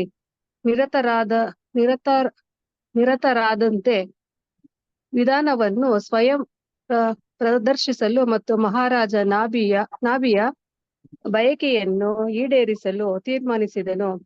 ತದನಂತರ ಐಹಿಕ ಪ್ರಕೃತಿಯ ಗುಣಗಳಿಗೆ ಅತೀತವಾದ ತನ್ನ ಮೂಲ ಆಧ್ಯಾತ್ಮಿಕ ರೂಪದಲ್ಲಿ ಮೇರುದೇವಿ ಪುತ್ರನಾಗಿ ಅವತರಿಸಿದನು. ಹರೇ ಕೃಷ್ಣ ಪ್ರಭು. ಹರೇ ಕೃಷ್ಣ. ಋಷಭ ದೇವರ ಜೀವನದಲ್ಲಿ ನಾವು ಹೇಗೆ ಒಬ್ಬ ಒಳ್ಳೆ ಬ್ರಹ್ಮಚಾರಿ ಆಗಬೇಕು, ನಂತರ ಒಳ್ಳೆ ಗೃಹಸ್ಥನಾಗಿ ಹೇಗೆ ಆಗಬೇಕು, ಮತ್ತೆ ಅಂತಿಮವಾಗಿ ವಾನಪ್ರಸ್ಥವನ್ನು ಸ್ವೀಕರಿಸಿ ಆಕ್ಚುಲಿ ಅವರು ಮಹಾ ಸನ್ಯಾಸಿ ಆಗ್ತಾರೆ, ಮಹಾಯೋಗಿ ಆಗ್ತಾರೆ. ಸೊ ವಿಶೇಷವಾಗಿ ದಿಗಂಬರ ಯೋಗಿ ಆಗ್ತಾರೆ. ಸೊ ಎಲ್ಲ ಧರ್ಮಾಚರಣೆಯನ್ನು ಅವರು ತೋರಿಸಿಕೊಟ್ಟಿದ್ದಾರೆ. ಸೊ ಋಷಭದೇವರ ಜೀವನದಿಂದ ನಾವು ಸಾಕಷ್ಟು ಕಲಿಯುವುದಿದೆ. ಸೊ ಮುಂದಿನ ಅಧ್ಯಾಯದಲ್ಲಿ ದೇವೋತ್ತಮ ಪರಮಪುರುಷ ಋಷಭದೇವನ ವೈಶಿಷ್ಟ್ಯ, ಅವರ ಒಂದು ವೈಶಿಷ್ಟ್ಯತೆ ಗುಣಗಳನ್ನು ನಾವು ಮುಂದಿನ ಅಧ್ಯಾಯದಲ್ಲಿ ನೋಡೋಣ. ಸೊ ಮುಂದಿನ ವಾರ ಬುಧವಾರ 25ನೇ ತಾರೀಕು ನಾನು ಮಧುರೈಯಲ್ಲಿರ್ತೀನಿ. ಸೊ ಅದೊಂದು ಮೀಟಿಂಗ್ ಇದೆ. ಸೊ ಕ್ಲಾಸ್ ತಗೊಳ್ಳೋದು ಸಾಧ್ಯವಿಲ್ಲ. 24ಕ್ಕೂ ಸಾಧ್ಯವಿಲ್ಲ, 23ಕ್ಕೂ ಸಾಧ್ಯವಿಲ್ಲ. 26ನೇ ತಾರೀಕು ಸಾಧ್ಯವಾದರೆ ಮುಂದಿನ ವಾರ 26ನೇ ತಾರೀಕು ಮಾಡೋಣ, ಗುರುವಾರ. ಯಾಕಂದ್ರೆ ಬುಧವಾರ ಕಷ್ಟ. ಅದನ್ನು ಕನ್ಫರ್ಮ್ ಮಾಡ್ತೀನಿ, ಯಾಕಂದ್ರೆ ಏನು ಡೌಟ್ ಇದೆ ನಾನು ಯಾವಾಗ ಬರ್ತೀನಿ ವಾಪಸ್ ಅಂತ. ಓಕೆ ಸರ್, 25th ಅಂತ ಇರೋದಿಲ್ಲ, ಆದರೆ 26th ಆಗುತ್ತೆ. ಓಕೆ. ಹರೇ ಕೃಷ್ಣ. ಹರೇ ಕೃಷ್ಣ. ಎಲ್ಲರಿಗೂ ಭಾದ್ರ ಪೂರ್ಣಿಮೆ ಶುಭಾಶಯಗಳು. ಸೊ ಇವತ್ತು ತಾವೆಲ್ಲರೂ ಭಾಗವತ ಕ್ಲಾಸಿಗೆ ಬಂದಿದ್ದೀರಾ, ಭಾಗವತ ಕೇಳಿದ್ದೀರಾ, ಭಾಗವತ ಹೇಳುವ ಅವಕಾಶವನ್ನು ನನಗೆ ಕೊಟ್ಟಿದ್ದೀರಾ. ಕೆಲವರು ಭಾಗವತವನ್ನ ದಾನವನ್ನು ಮಾಡಿದ್ದೀರಾ. ಸೊ ಭಾಗವತ ಹೇಳ್ತಾರೆ, ಶ್ರೋತಾರಂ ಪೃಚ್ಛಕಂ ವಕ್ತಾರಂ ಪೃಚ್ಛಕಂ ಶ್ರೋತ್ರೇನ್ ಪುರುಷಾಂ ಸ್ತ್ರೀನ್ ಪುನಾತಿ. ಭಾಗವತದಲ್ಲಿ 3 ಜನ ಪವಿತ್ರರಾಗ್ತಾರೆ. ಯಾರು ಪ್ರಶ್ನೆ ಕೇಳ್ತಾರೆ, ಯಾರು ಉತ್ತರ ಕೊಡ್ತಾ ಇದ್ದಾರೆ, ಮತ್ತೆ ಯಾರು ಶ್ರೋತಗಣರು ಲಕ್ಷರಲ್ಲಿ ಕುಳಿತಿದ್ದಾರೆ. 3 ಜನರಿಗೂ ಲಾಭ ಆಗುತ್ತೆ. ಸೊ ಭಾಗವತ ಕೇಳಿದ್ರೆ ತಮಗಷ್ಟೇ ಅಲ್ಲ, ನನಗೆ ಇನ್ನಿಷ್ಟು ಲಾಭ ಆಗುತ್ತೆ. ಬಿಕಾಸ್ ನಾನು ಓದಬೇಕು, ಪ್ರಿಪೇರ್ ಮಾಡಬೇಕು, ಹೇಳಬೇಕು. So it gives me great benefit. Okay, thank you. Hare Krishna. Hare Krishna ಪ್ರಭುಜಿ. ಹರೇ ಕೃಷ್ಣ ಪ್ರಭುಜಿ. ಒಂದು ಚಿಕ್ಕ ಅನೌನ್ಸ್ಮೆಂಟ್. ವಿನಯ್ ಹರೇ ಕೃಷ್ಣ ಪ್ರಭುಜಿ. ಪ್ರಭುಜಿ, ಸರಸ್ವತಿ ಮಾತಾಜಿ ಹಾಗೂ ಚಂದ್ರಮೌಳಿ ಪ್ರಭುಜಿ ಇದು ಭಾಗವತಂ ಸೆಟ್ಗೆ ಡೊನೇಷನ್ ಮಾಡಿದ್ದಾರೆ ಪ್ರಭುಜಿ. ಯಾರು? ಚಂದ್ರಮೌಳಿ ಪ್ರಭು ಮತ್ತೆ ಸರಸ್ವತಿ ಮಾತಾಜಿ. ಓಹೋ, ಹರಿಬೋ. ಸರಸ್ವತಿ ಸೊ ಎಲ್ಲರಿಗೂ ತುಂಬಾ ಧನ್ಯವಾದ ಫಾರ್ ಡೊನೇಟಿಂಗ್ ಶ್ರೀಮದ್ ಭಾಗವತಂ. ನೀವು ಮತ್ತೆ ನಿಮ್ಮ ಪರಿವಾರ ಎಲ್ಲರಿಗೂ ತುಂಬಾ ಅನುಗ್ರಹ ಸಿಕ್ಕುತ್ತೆ, ಭಗವಂತನ ಅನುಗ್ರಹ. ಭಾಗವತ ಹೇಗಿದೆ ಅಂದ್ರೆ, ಜ್ಞಾನ ಹೇಗಿದೆ ಅಂದ್ರೆ ಕೊಟ್ಟಷ್ಟು ಹೆಚ್ಚುತ್ತೆ, ಸೊ ಹಂಚಿಕೊಂಡಷ್ಟು ವೃದ್ಧಿ ಆಗುತ್ತೆ. ಸೊ ತಾವು ಎಷ್ಟು ಭಾಗವತ ಹಂಚ್ತೀರಾ, ಎಷ್ಟು ಭಗವದ್ಗೀತೆ ಹಂಚ್ತೀರಾ, ಅಷ್ಟು ನಿಮ್ಮ ಜ್ಞಾನ, ನಿಮ್ಮ ಭಕ್ತಿ ವೃದ್ಧಿ ಆಗುತ್ತೆ. ತುಂಬಾ ಧನ್ಯವಾದಗಳು. ಸೊ ಪ್ರಭುಜಿ, ಹರೇ ಕೃಷ್ಣ. ಆ ಇಸ್ಕಾನ್ದು ಇದು ಬೇರೆ ಬೇರೆನಾ? ಏನ್ ಮಾತಾಡ್ರಿ? ಯಾವ ಇಸ್ಕಾನು? ಸಪ್ತಾಹ ನಡೀತಾ ಇದೆ ಅಲ್ಲ, ಓಕೆ. ಅದು ಮತ್ತೆ ಈಗ ನಿಮ್ದು ಪ್ರವಚನ ಆಯ್ತಲ್ಲ, ಇಸ್ಕಾನ್ ಬೇರೆ ಬೇರೆನಾ? ಇಲ್ಲ, ಸೇಮ್ ಟೆಂಪಲ್ ಇಂದ ಅವರು ಗೌರಚಂದ್ರ ಗೋಪಿನಾಥ್ ಅವರು ನಡೆಸ್ತಾ ಇದ್ದಾರೆ. ಅದು ಒಂದು ಗ್ರೂಪ್, ಇದು ರೆಗ್ಯುಲರ್ ಗ್ರೂಪ್, ನಮ್ಮ ಇಸ್ಕಾನ್ ಕನ್ನಡ ಗ್ರೂಪ್. ಅದಕ್ಕೆ ದುಡ್ಡು ಕಳಿಸಿದ್ವಿ, ಅದಕ್ಕೆ ಕೇಳ್ತಾ ಇದ್ದೀನಿ. ಹೌದಾ? ಪರವಾಗಿಲ್ಲ, ಸೇಮ್ ಸೇಮ್. ಹರೇ ಕೃಷ್ಣ ಪ್ರಭು. ಹರೇ ಕೃಷ್ಣ ಪ್ರಭು. ಹರೇ ಕೃಷ್ಣ ಪ್ರಭು. ನೆಕ್ಸ್ಟ್ ಕ್ಲಾಸ್ ಅಲ್ಲಿ ನಮಗೆ ಸ್ವಲ್ಪ ಈ ದೇವರ ವಿಸ್ತಾರ ಬಗ್ಗೆ ಹೇಳ್ತೀರಾ ಪ್ರಭು? ಅದು ಒಂದು ಟ್ಯಾಬ್ಲರ್ ಕಾಲಮ್ ಅಲ್ಲಿ ನೀವು ಎಕ್ಸ್ಪ್ಲೈನ್ ಮಾಡ್ತೀರಲ್ಲ, ಸ್ವಾಂಶ, ಅದು ಸ್ವಲ್ಪ ತಿಳಿಸಿ ಪ್ರಭು. ಅದು ನೀವು ಭಾಗವತ ರಸಮಾಲೆಯ ಸ್ಕಂದ 1 ಅಧ್ಯಾಯ 3 ಅದನ್ನ ನೋಡಿದ್ರೆ ಅಲ್ಲಿ ಗೊತ್ತಾಗುತ್ತೆ. ಭಗವಂತನ ಅವತಾರಗಳ ವರ್ಣನೆ ಮಾಡಿದೀವಿ. First canto 3rd chapter Bhagavata Rasamale, YouTube ಅಲ್ಲಿ ನೋಡ್ಬೋದು. ಅಲ್ಲಿ ಆ ಚಾಪ್ಟರ್ ಅಲ್ಲಿ ತುಂಬಾ ಡೀಟೇಲ್ ಆಗಿ ವರ್ಣನೆ ಮಾಡಿದ್ವಿ. Bhagavata Rasamale first chapter 3rd, first canto 3rd chapter. ಸ್ವಾಂಶ ಅದೆಲ್ಲ ಹೇಳಿದ್ದೀರಲ್ಲ. ಎಸ್. Thank you. ಓಕೆ. ಪ್ರಭುಜಿ, ಸೊ ಟೋಟಲಿ 5 ಡಿವೋಟೀಸ್ ಡೊನೇಟ್ ಮಾಡಿದ್ದಾರೆ ಪ್ರಭುಜಿ ಶ್ರೀಮದ್ ಭಾಗವತ. Okay, 5 devotees. ಹರಿ ಓಂ. ಪ್ರಭು, ಇನ್ನೊಂದು ಕ್ವಶನ್ ಪ್ರಭು, ಕ್ವಿಜ್ ಮತ್ತೆ ಮಾಡ್ತಾ ಇದ್ರಲ್ಲ, ಅದು ಮತ್ತೆ ಮಾಡಿ ಪ್ರಭು, ಚೆನ್ನಾಗಿತ್ತು, ಓದ್ತೀವಿ. ಹೌದು, ಆದ್ರೆ ವಿನಯ್ ಪ್ರಭು ವ್ಯಸ್ತರಾಗಿದ್ದಾರೆ.